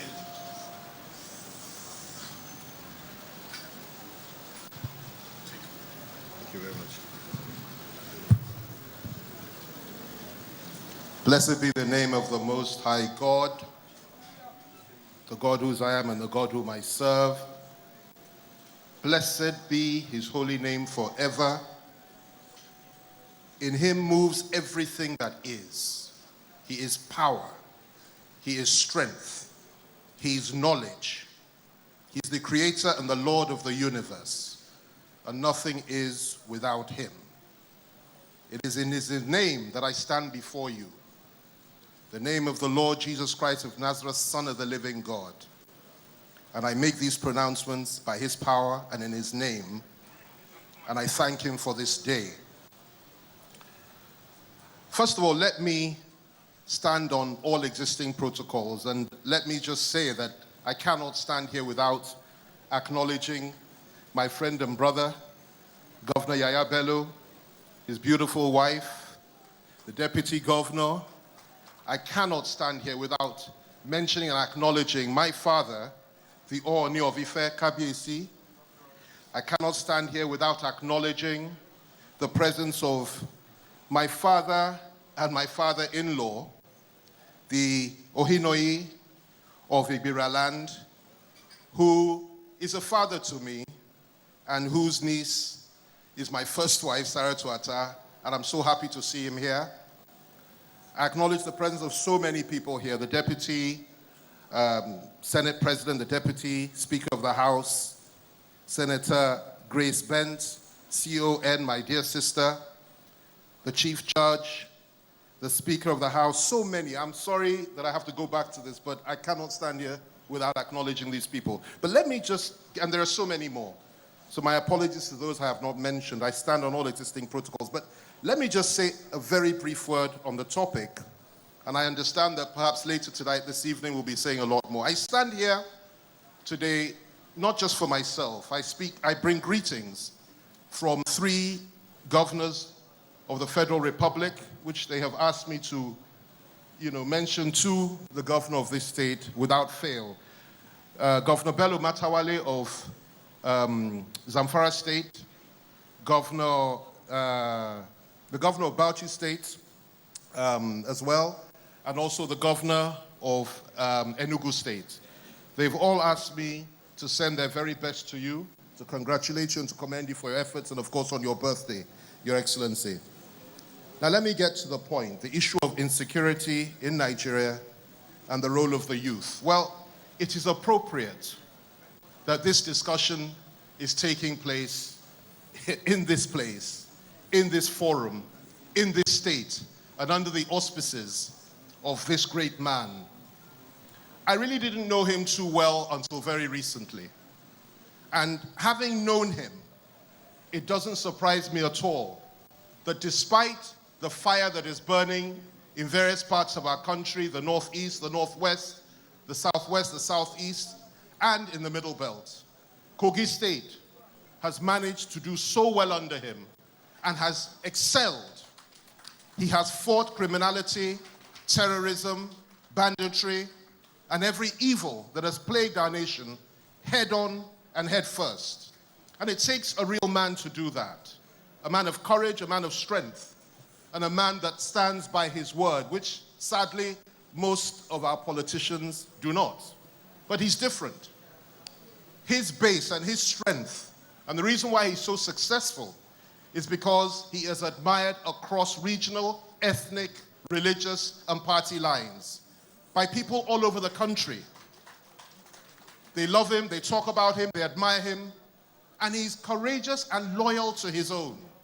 Some say to a fault, but I say that is a virtue and a blessing, which in many respects I share. Let me just touch on 2 very brief things before this discussion continues, then we can open it up. Very brief. How do I know all this about this man? Well, recently, this country was almost set on fire. Now, a lot of people don't like talking about this because they want to play down his achievements, because this really was his achievement. This country almost went up in fire, and he was contacted by Mr. President to put the fire out. And immediately, he set to it. And what did he do? I know because I was part of it. He reached out to people across the country. He reached out to my friend and brother, who, by the way, sent his very, very best as well. Your son, Kabiyesi Sunday Igboho, sent his best to the governor as well. He reached out to him. He reached out to the northern leaders and trade unions that had refused to supply food to the south. He reached out to people in the east, the west, the north, everywhere. He called them all, and he took a personal initiative, and he reached out to me. And I'll never forget the day I went into his sitting room. We had met a few times before, but I could see the passion in his eyes for this country. And he said, look, if we do not get this right, if this embargo is not lifted, if guarantees are not given for the people of the north to come to the south to sell their food in peace without being attacked and killed, if that guarantee is not given, that he has been told there'll be repercussions in the north as well for southerners, and therefore we must resolve this issue. And that issue was resolved. He made a few calls, we made a few calls, involved some of the governors, some of the leaders, and all they kept saying, and I want you to listen to this very carefully because this goes to the kernel of what we're trying to do here. All of them, the northerners, the southwesterners, the easterners, all of them were saying one thing. If Yaya Bello will give his word that there will be peace and we will not be killed, then we can go back to the drawing board, lift the ban, lift the embargo, work together, and be one again. And that is exactly what happened on that day. I'm a living witness to that. I'll touch on one other one very quickly before I sit down. I was sitting with him some time back, and sadly, because this state is crime-free. I mean, you know, you don't have terrorists here. He knows what to do, and he does it effectively. Personally, he does. He leads them into the war zone. But what I saw that day again amazed me and told me something about his leadership qualities.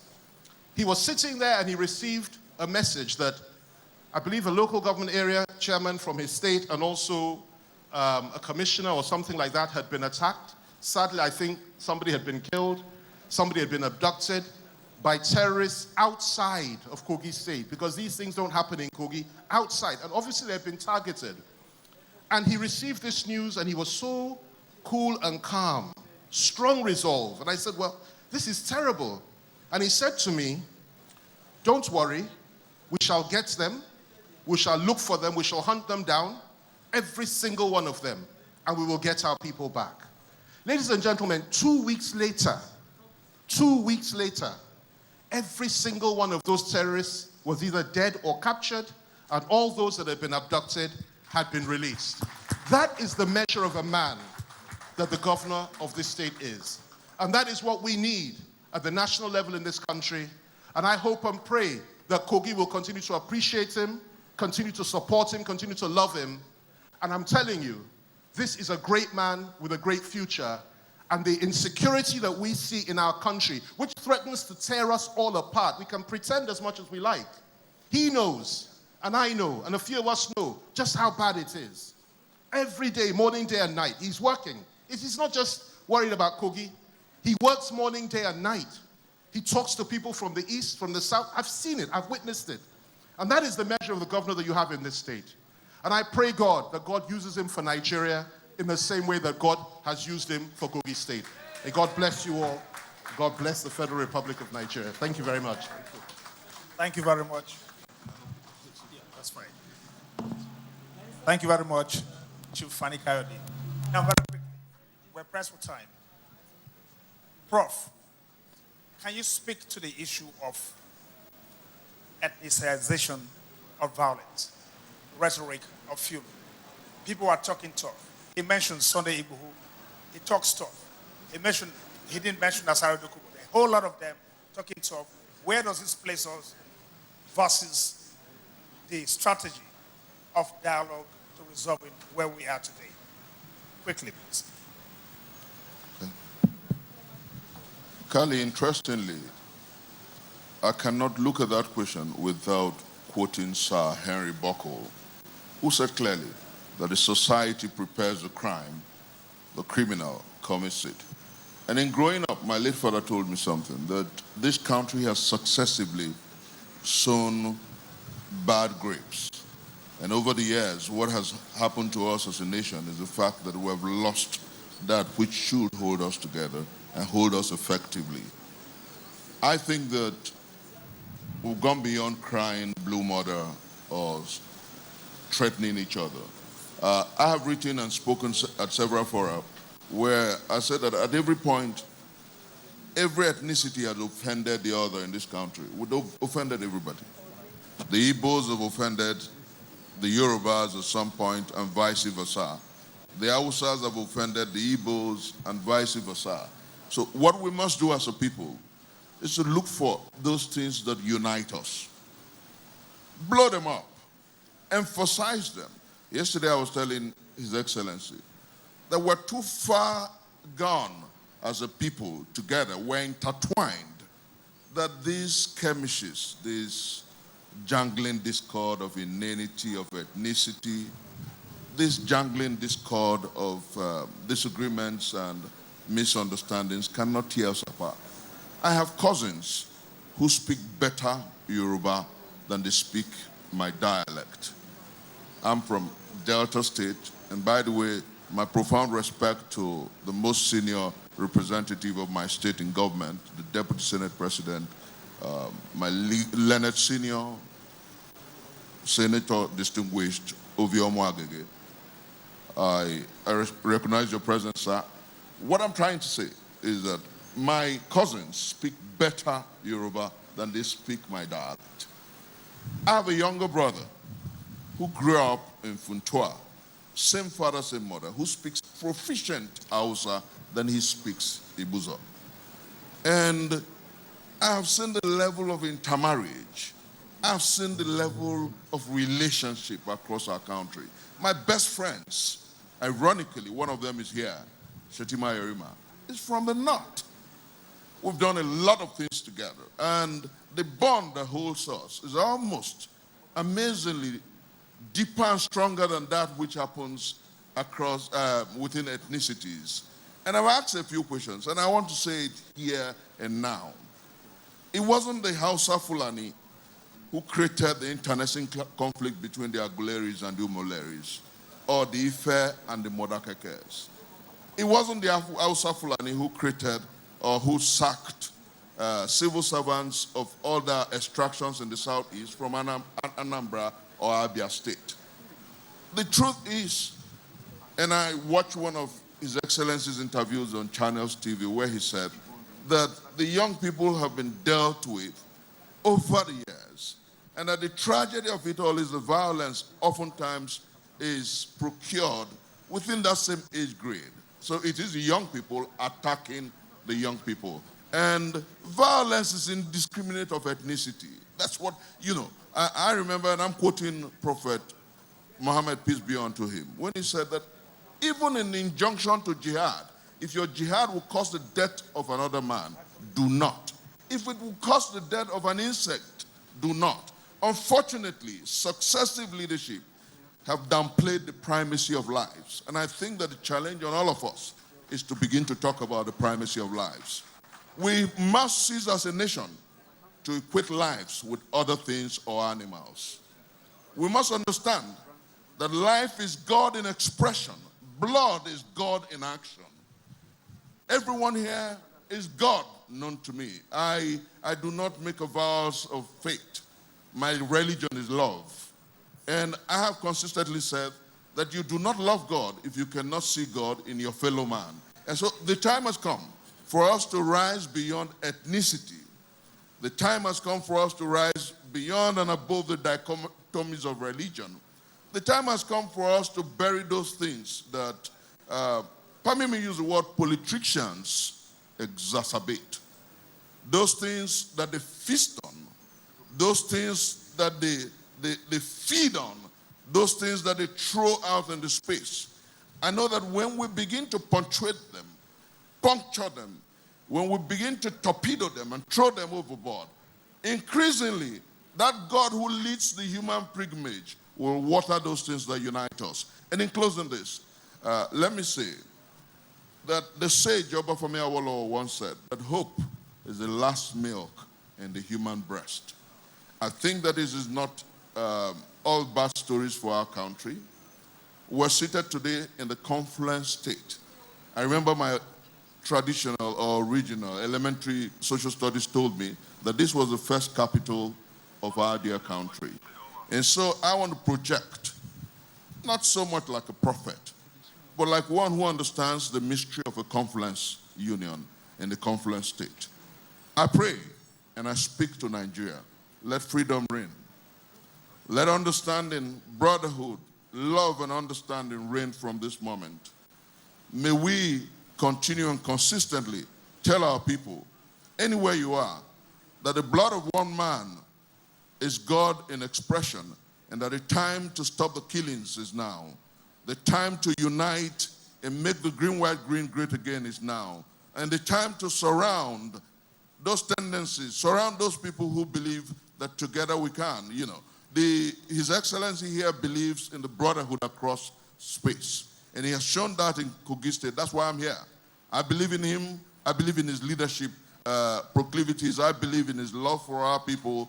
And I believe that together we can take our country out of the dangling discord of ethnicity to the amazing place of promise. And I believe that together, the youth of Nigeria on this side, we can take our country out of the nadir to promise. Sure.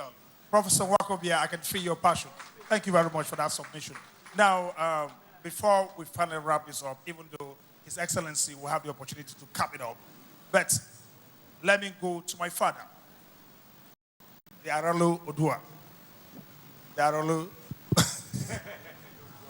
Thank you, Kali. I'll come back. I'll come back to Ife. I'm beginning to forget some of those things you taught me. Remember, we started this together.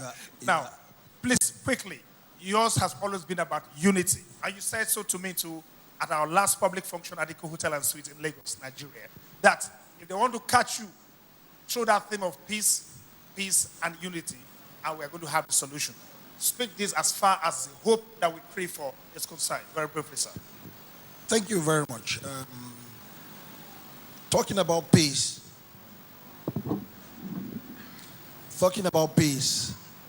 that's the bedrock of any development in any gathering, any community, and any economy.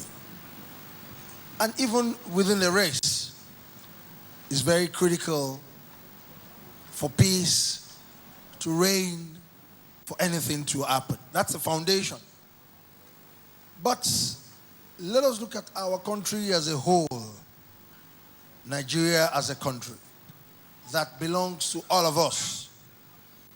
Before we can talk about peace, we know all this uproar, insecurity, and all what have you. Eventually, we will still come back to round table to talk about anything. We don't pray for war.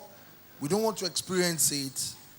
It's not even something that we should experience. It's not very good. So my point is, fundamentally, where are we not getting it right for us to attain that level of peace and peaceful coexistence? Our country, a lot of people don't know that in a year, we produce almost 8 million babies, between 6 and 8 million babies every year in our country. And it is growing astronomically.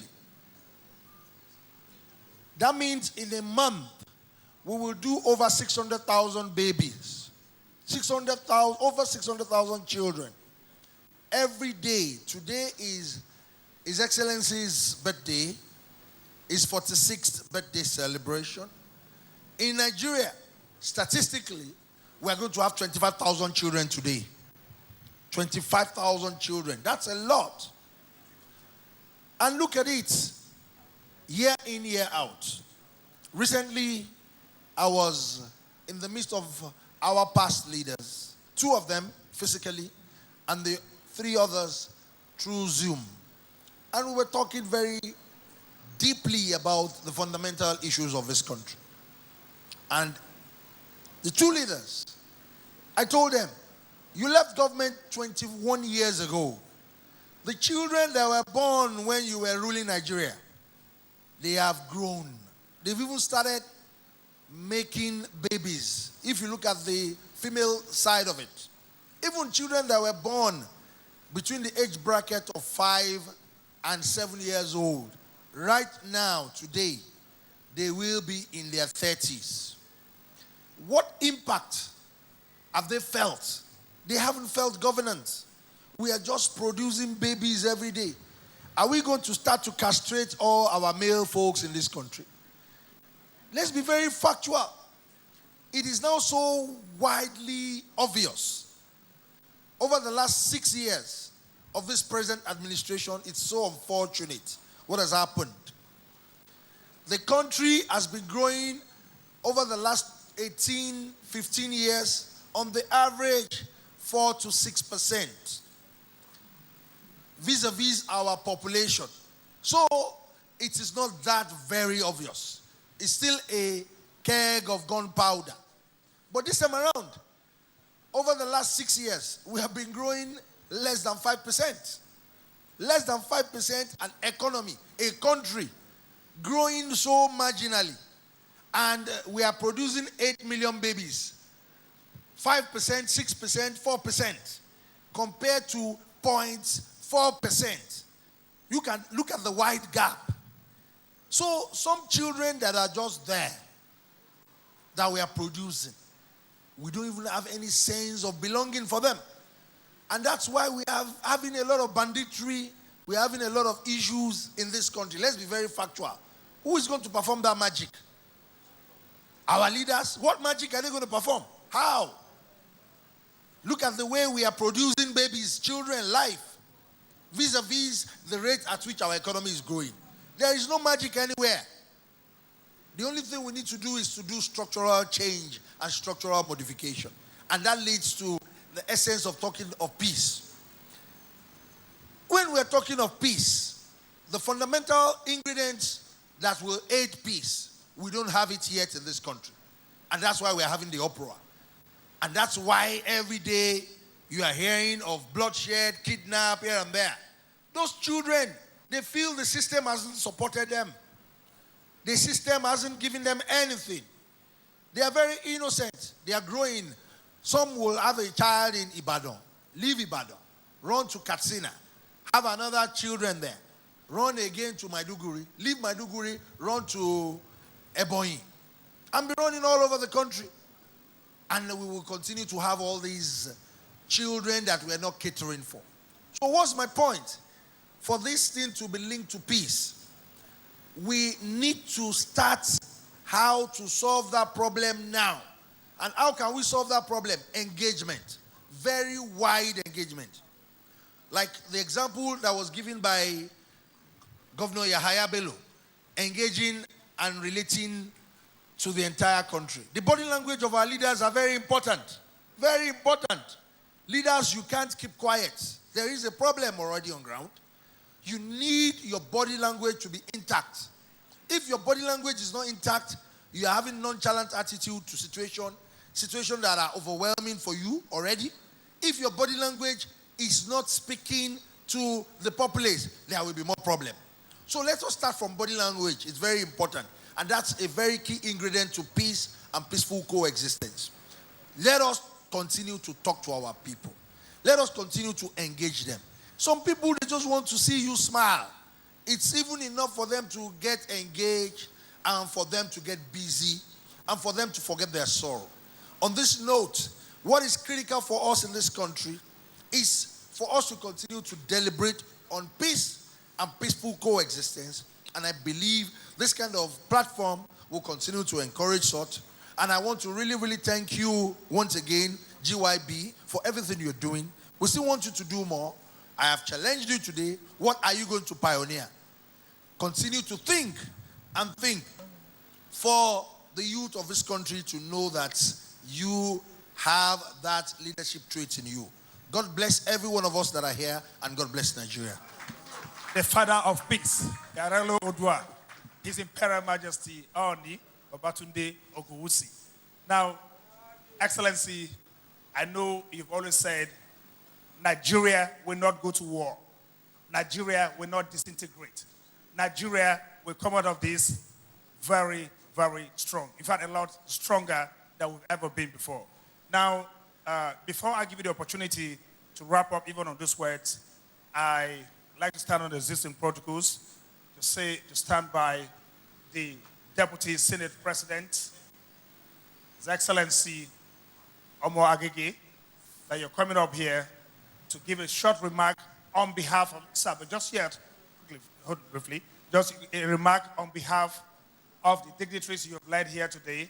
I see them all. I see the Minister of State for Petroleum, the very handsome Timipre Silva. I see you, sir. You're welcome. Deputy Governors, I hail you. The twin brother to our governor. I see you, Edward Enoja. God bless you. So, Excellency, while he comes forth, can you just wrap up on that quickly? So we're just trying to wrap up time.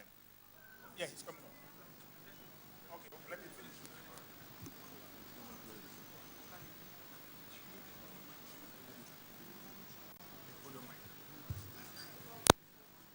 Your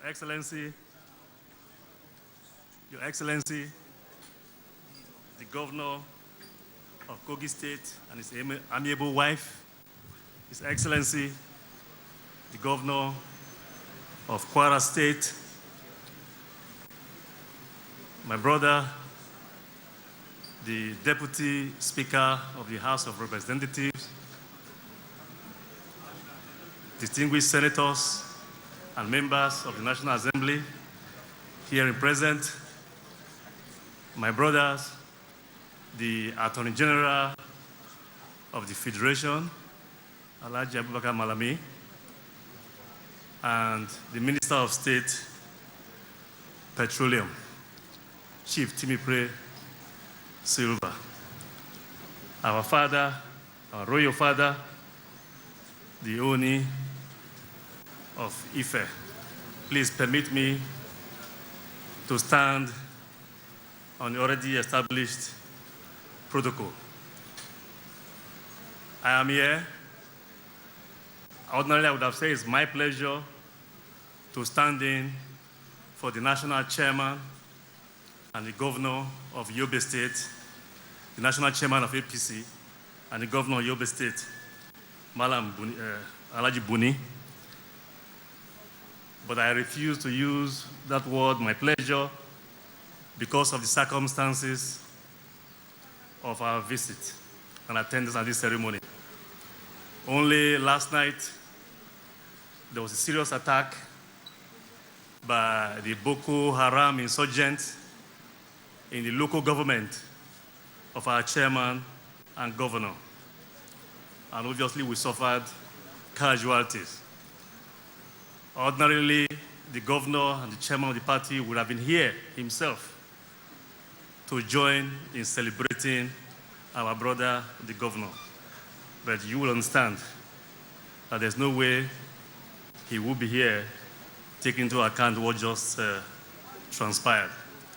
So I'm here leading a delegation on his behalf to wish and to convey to you his best wishes as you celebrate this milestone of 46 years old on earth. I'm here to convey to you, in addition to that, his belief that you've been a pride to the youth of this country. You've been a pride to our party, the APC. We say this because you spent your time, your energy, and your resources to grow the party for us. The party is grateful for all of your efforts in bringing in the youth into the party, bringing in what I call them, I hate to use the word disabled because that's not appropriate, but those with special needs. You've been good at doing that on behalf of the party. So the party is very, very, very proud of you. I've always maintained that,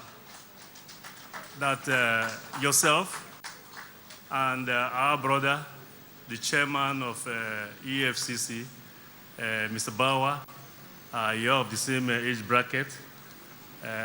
You've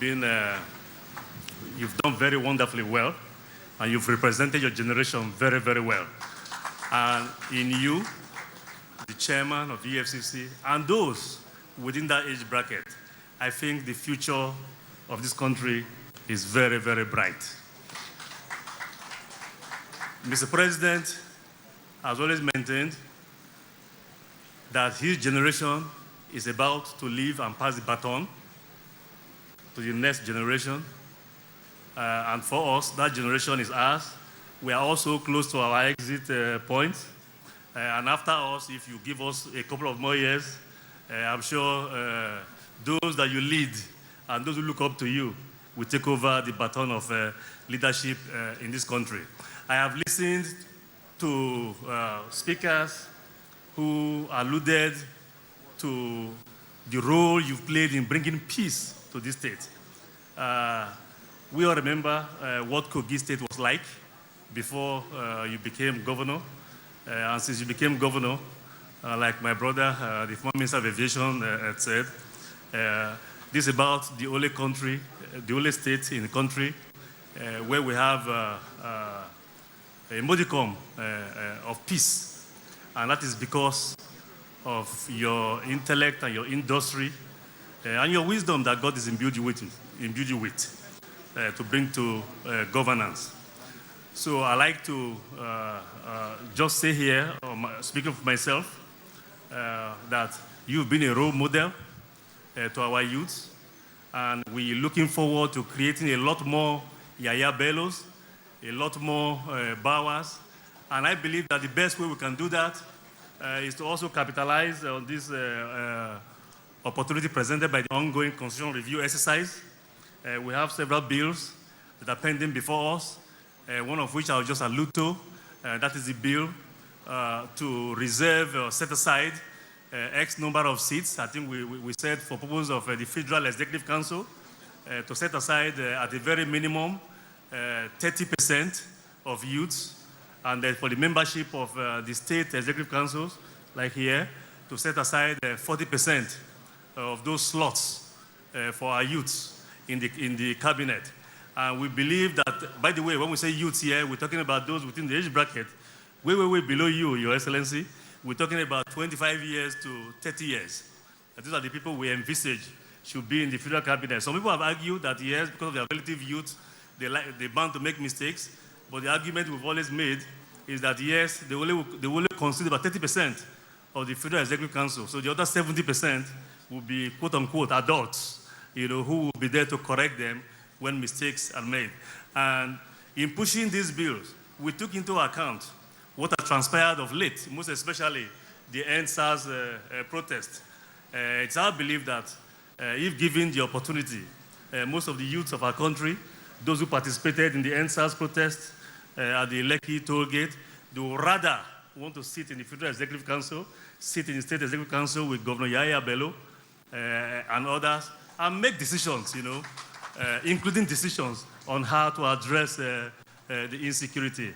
So once again, on behalf of our national chairman, Governor Buni, I extend to you his most sincere and best wishes and congratulations. And happy birthday. Thank you very much. Thank you very much, Your Excellency. Let me quickly recognize the presence of the Governor of Kwara State, Abdurrahman, His Excellency Abdurrahman. You're welcome, sir. Then let me also quickly recognize the presence of the Minister of Justice and the Attorney General of Nigeria, Abubakar Malami. Excellency, you're welcome. Now, very quickly, I think we must bring this to a close now. I'm referring to the conversation, actually. And there's no better person to bring it to a close than His Excellency, the Governor of Kogi State himself. Now, Excellency, I'd like you to touch on almost all of these things that's been spoken of. Some to which I said I've attempted answering the questions. You know all, you were here, you heard them all. In order to save time, maybe in 2 minutes, just quickly wrap up this and let's wrap up before we do the book launch while you're still here. Thank you very much. Once again, I appreciate each and every one of us that have come to celebrate with us here. I sincerely appreciate you. Today, we are talking of a nation, Nigeria, a country so blessed with natural and human resources. And today, we're talking of so many of our challenges. Topmost is insecurity, nepotism, and religious difference. I will implore our leaders, our fathers, our mothers, my dear colleagues, the Nigerian youths, to please pay attention to what we have done here in Kogi State. You can't run away from your shadows. Whether anybody takes it or leave it, Kogi is the most secured state in Nigeria today. Today, you can move from one angle to another without fear of any harassment or any form of insecurity. Today, we are talking of division in the country. Some are threatening to secede. In Kogi State, I inherited a state that was balkanized along tribal line. Even among the same tribe, we have clannish issue. We have differences in kindreds, even among the same religion. We have sect or sectoral differences. I inherited a state where farmers and herders were having it rough. And I say all of these have become a thing of the past. We did not just sit down to lament. We don't just create symposiums, colloquiums, workshops, talk shops to continue to lament without action. We went straight to job and we began to solve the problem. I thank God here is our father, the Ohinoi of Ibiraland. I thank God I have all of my senators, my legislators, both state and at federal level here. Kogi was largely in trouble. Let me give you for free and make your research that whatever crisis we are facing in Nigeria today is not up to 10% of what I inherited in Kogi State as at the time I took oath of office. Today, we don't care whether you're an Igala man, an Ibira man, an Oku man, a Nupe man, or the tribes you belong. We don't care in Kogi State the religion you practice. In Kogi State today, we don't care the class you belong. We see ourselves as citizens of Kogi State. Today, we see ourselves as one. And that is exactly the foundation we have laid. The foundation of mistrust, segregation, class difference have been destroyed permanently in Kogi State. That is what we need in Nigeria. I thank God in the area of infrastructure, in the area of curbing corruption, and even insecurity. Today, Mr. President Muhammadu Buhari has done greatly well. Mr. President have done so greatly well if you compare where we are now with the time he took oath of office on May 29, 2015. What is left, my dear brothers and sisters across Nigeria and across the world, is empathy. Leadership is not just from the top. It is bottom up. I thank God my brother, Chief George Mogalu, spoke about family value. Leadership starts from there. a husband and wife. All of these, our young men that are referred to as criminals today, they are children that have families, that is father and mother. Just like myself, Bauer, and the rest of us that are here today. What value did you give to your child? If you allow your child to continue or to go into criminality and abuse substances, either drugs or any other narcotics, then you blame it on Mr. President. If a child is growing up in the society and our fathers and leaders from that low level to the community level, to the local government level, and to the state level, and we do nothing and waiting to be calling on Mr. President, we are simply wasting our time. I know the whole box stops on his table. And I continue to say that how many times have you seen me going to Mr. President to come and carry AK-47 to safeguard my schools? I will not do that. I will not shift that responsibilities to Mr. President. I will do my own as a governor to ensure that the problem does not escalate beyond my level. If it did escalate beyond my level, then I'm a failure.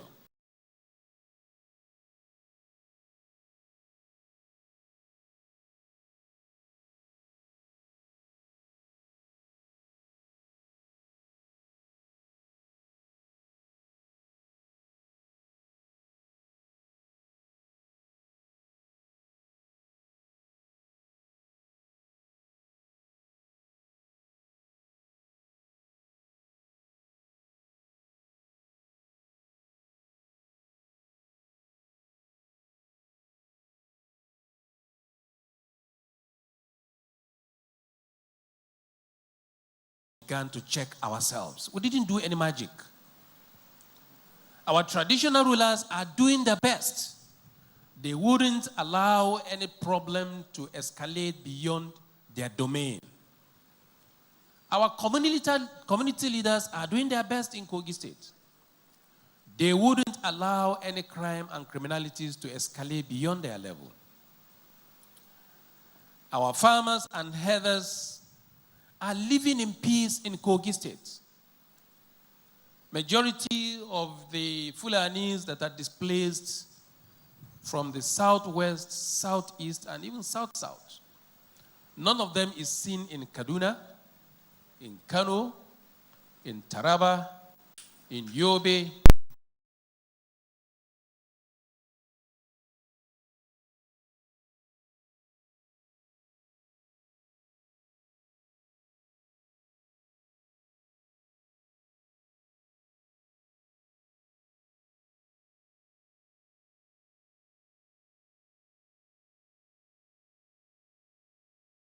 To our state with. Even though we'll continue to devise the best method of ensuring that their businesses are modernized. But in the interim, we have to manage ourselves. Because we can go on and continue to shift blames. Professor Chris Nwokobia Mustafa alluded to it, that the crisis between Umuleri and Aguleri is not caused by a Hausa Fulani man. And it is not caused by a Yoruba man. The crisis between Ifemodakeke is not caused by a Hausa Fulani man. And it is not caused by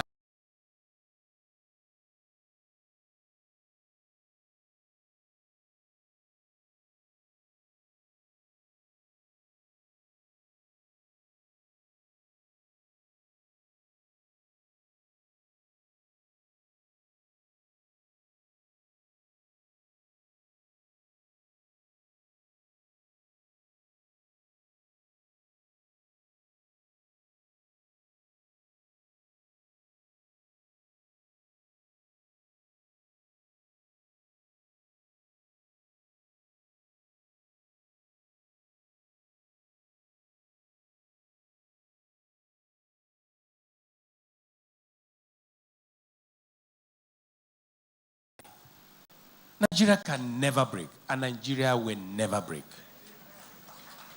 Let me caution that don't take to heart some of these hard words from we, the politicians, that threatens secession or division. Majority or some of we, the politicians, that is what we thrive on. Sell the dummy. Sell it to the public, the uninformed ones. Divert their attention and continue to feast on our common patrimony.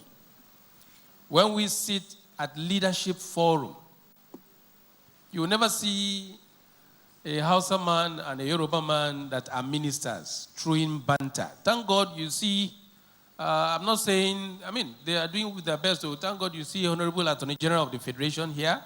He is from Kebbi State. And two men serving this country.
How would you cross Edo State to Ondo State to Ekiti to Lagos?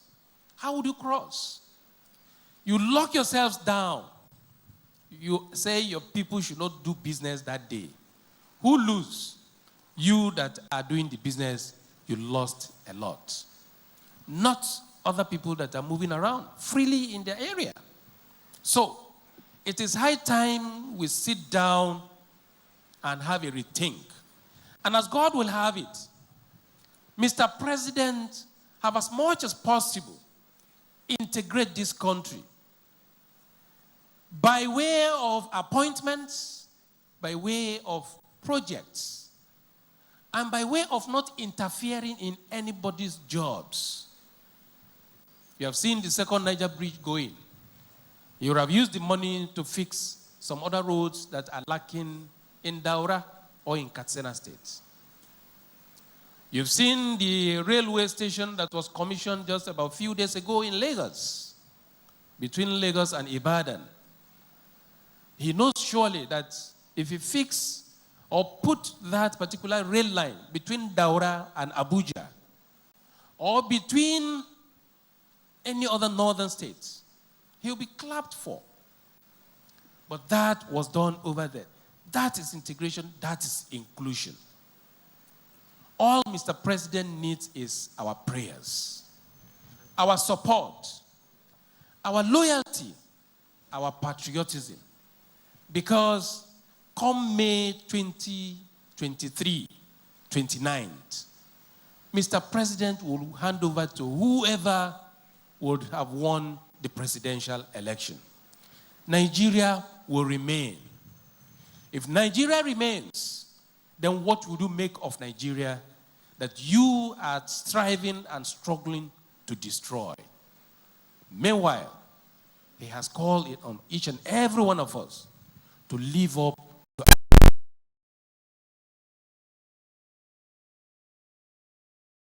honor. I didn't campaign that Mr. President will come and safeguard the lives and properties of people of Kogi State. That is the oath I took, and I must live up to that responsibility. When distinguished Senator Smart Adeyemi campaigned, he campaigned to provide, to serve his people and to assist in promulgating laws and others that is going to improve the lives of his citizens. When my speaker campaigned, he promised that he's going to equally come up with laws that is going to serve the people of Kogi State. And we're working hand in hand. When we start leadership from the lower level to the upper level, Nigeria's leadership problem will be solved. And I want to urge each and every one of us to seize this window of opportunity that Mr. President and our great party, the All Progressives Congress, provided to join our party, register, and be a member. Partake in the selection of those or the leaders you so desire. If you don't partake and the chance elude you, and you have a leader that the society will provide, then don't complain when the things are going wrong. And I believe that we have a choice now. And I pray that we make the right choice when the time comes. I sincerely appreciate each and every one of us once again. After this particular event, in the evening today, we have an award night that we are going to honor our fallen heroes. I plead that we will be available to at least do honor to those who have served us and lay their lives for us. I thank you, and God bless you all. Thank you very much, Your Excellency. Thank you so much.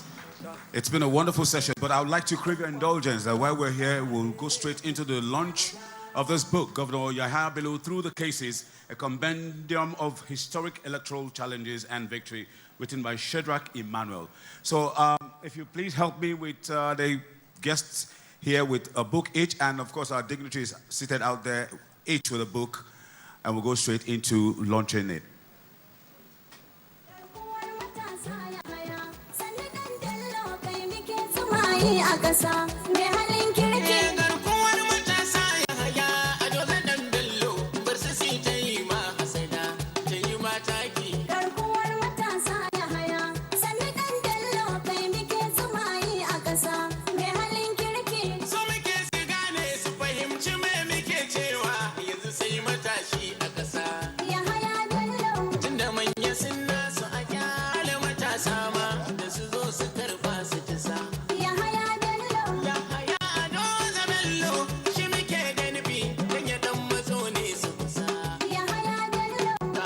Thank you. I hope everybody has gotten a copy of the book. I signed out for Kali Ekpe, Your Excellency, with your kind permission. I've taken over my duties back. Signed them out. Please, I hope everybody has a copy of the book. So I would like to, I know the stage is a bit small, but we'll make do with what we have. I'd like to call on the Oni of Ife, who will lead us in the launch. I also will call on the Attorney General and Minister of Justice to also join us. Also call on the Minister of State for Petroleum to also join us. Alhaji Malami and Dr. Timi Presi to please join us, His Excellency. And also we'll ask Her Excellency, the First Lady of Kogi State, to also join us here. I hope each and every one of us have the book with us, so we can just stand here in a profile and launch the book.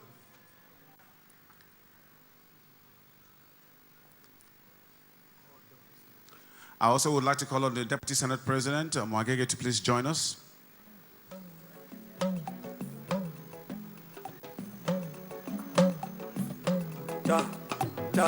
Kabiyesi, Your Excellency, sir. You're standing on the line. Yeah, we're just standing, everybody holding the book.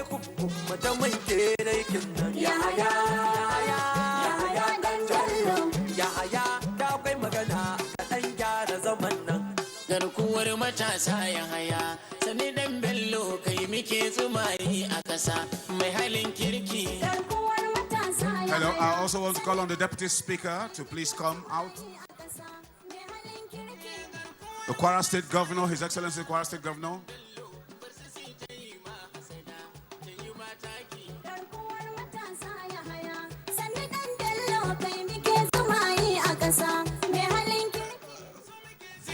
Shadrach Ibano is also here, the author of the book.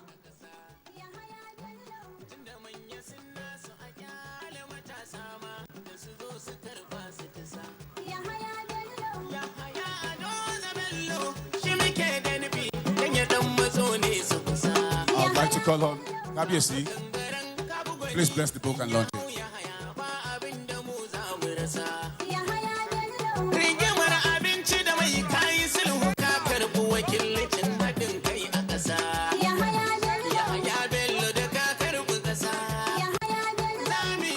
His Excellency, His Royal Majesty, the Oshinoi of Ibeland, please, Oyinoi, the Oyinoi to please come forward, sir. Please, sir. You also join in giving the fatherly blessing. Oh, okay, sir. We'll bring the microphone to you, sir. We'll bring the microphone to you, sir. Please bring the music down, please. Kabiyesi, please go ahead. To the glory of God Almighty, I'm going to launch this book, Governor Yahaya Bello Through the Cases, Medium of Historical Electoral Challenges and Victory. I will take 100 copies for an undisclosed amount, particularly to give to the youth of their country, for them to see that there is always light at the end of a tunnel. Congratulations. Thank you, sir. Your Royal Majesty, the Oyinoi, your royal blessing, sir. Your Excellency, my dear son, his wonderful, helpful, and supportive wife,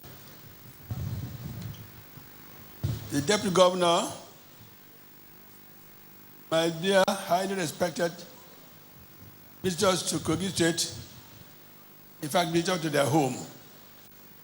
I welcome you all and thank you for this occasion. I'm very proud for a few reasons.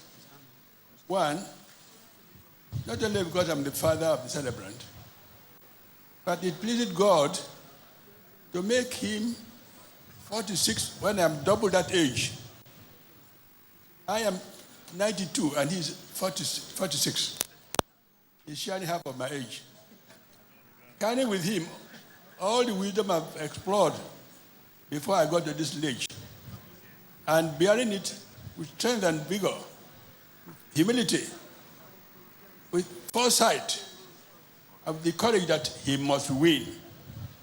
That's why I've always told him, don't ask me twice if you're going to contest the governorship. Go and contest. You will win, because those who leave things unturned don't get them. I will tell you one thing that I should always remember. I am happy to be a true Nigerian. I schooled in Ondo Boys High School, and I speak Yoruba like Odudua. And I'm sure that the OFI only be very happy to hear this. I was also in the Odudua College, where I came out very well as the first best that is student in the year. And I related very well with the late Fanny Kayode. In fact, together we went to Malta, where he was honored in 1976. So I've been a Nigerian. I speak Igbo. What else do I want? Yet I come to live among people who believe that Nigeria is not strong enough to be united. I am united in my heart towards everybody. I love everybody. Hear everybody. Listen to them. That is why I'm ruling a place which has been regarded as violent, now most peaceful in Nigeria. That was why my governor is courageous to say, I'm not participating in all these things that come from abroad to frighten my people. We are already unfrightened. We are already willing and going. We don't look back. We are not like farmers looking back because we know that the hoe will cut our leg. We believe what the Bible says. Here thou a man laying down on plow and looking back, he shall not be fit for the kingdom of heaven. Now, another thing I want to let you know that. My dear son, you've made up your mind. I can't speak too long today. But believe you me, I've got the experience more than anybody can think of in this country. As a man who have established the first viable exploring exploring company in Nigeria, Niger Petroleum, and more on my documents, an author for that matter. I keep quiet because I think that young men like you must come up, not because I have nothing to say. I know how many things I've left undone and why we are coming to see them done. I remember the old Andrew sisters in their songs. They said, I am forever blowing bubbles, pretty bubbles in the air. They fly so high, nearly reach the sky, and like my dream, they fade and die. Imagine that. The dream faded and died because nobody picked up. You are up to pick up those dreams. You must pick them up. Those who don't care, but when they are heavier than they can move, they lay down sometimes, unable to move. You will move with good conscience, with sympathy to people who really need support. And we are all praying for you. My dear visitors of Kogi State, I want to thank you all very much. My traditional rulers helped me to thank you, and we shall continue to pray for you. We shall call you here not too long ago when my son will be honored with the title. And it's one of the most attended occasion with my brother Aoni sitting at me now. You here, and others like you will be here, inshallah. I thank you very much. The Deputy Governor, remain faithful. My partners, remain faithful. Go to the people, tell them that we are coming, no slumber. Those who slumber don't sleep. If they sleep, then they're dead. May God keep us alive. My dear friends, Secretary of Government, all the meeting governors, deputy governors, may God be with you and bless you all. Thank you very much indeed. Amen. Thank you very much, Your Royal Majesty. On that note, the book is launched. Shall we take the national anthem? The day is fast spent, and all guests will proceed and prepare for the evening. Once again, Your Excellency, congratulations and happy birthday. The national anthem, please.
Thank you very much.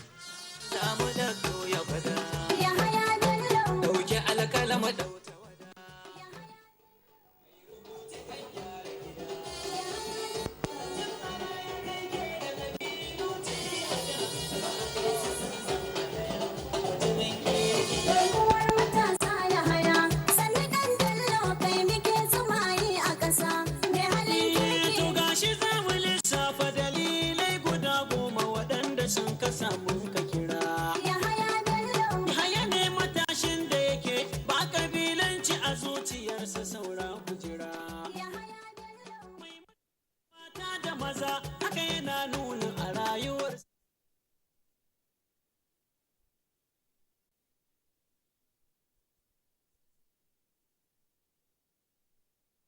Classes on television for students in secondary schools in English and mathematics will commence on the NTA. Wednesday, 16th June 2021.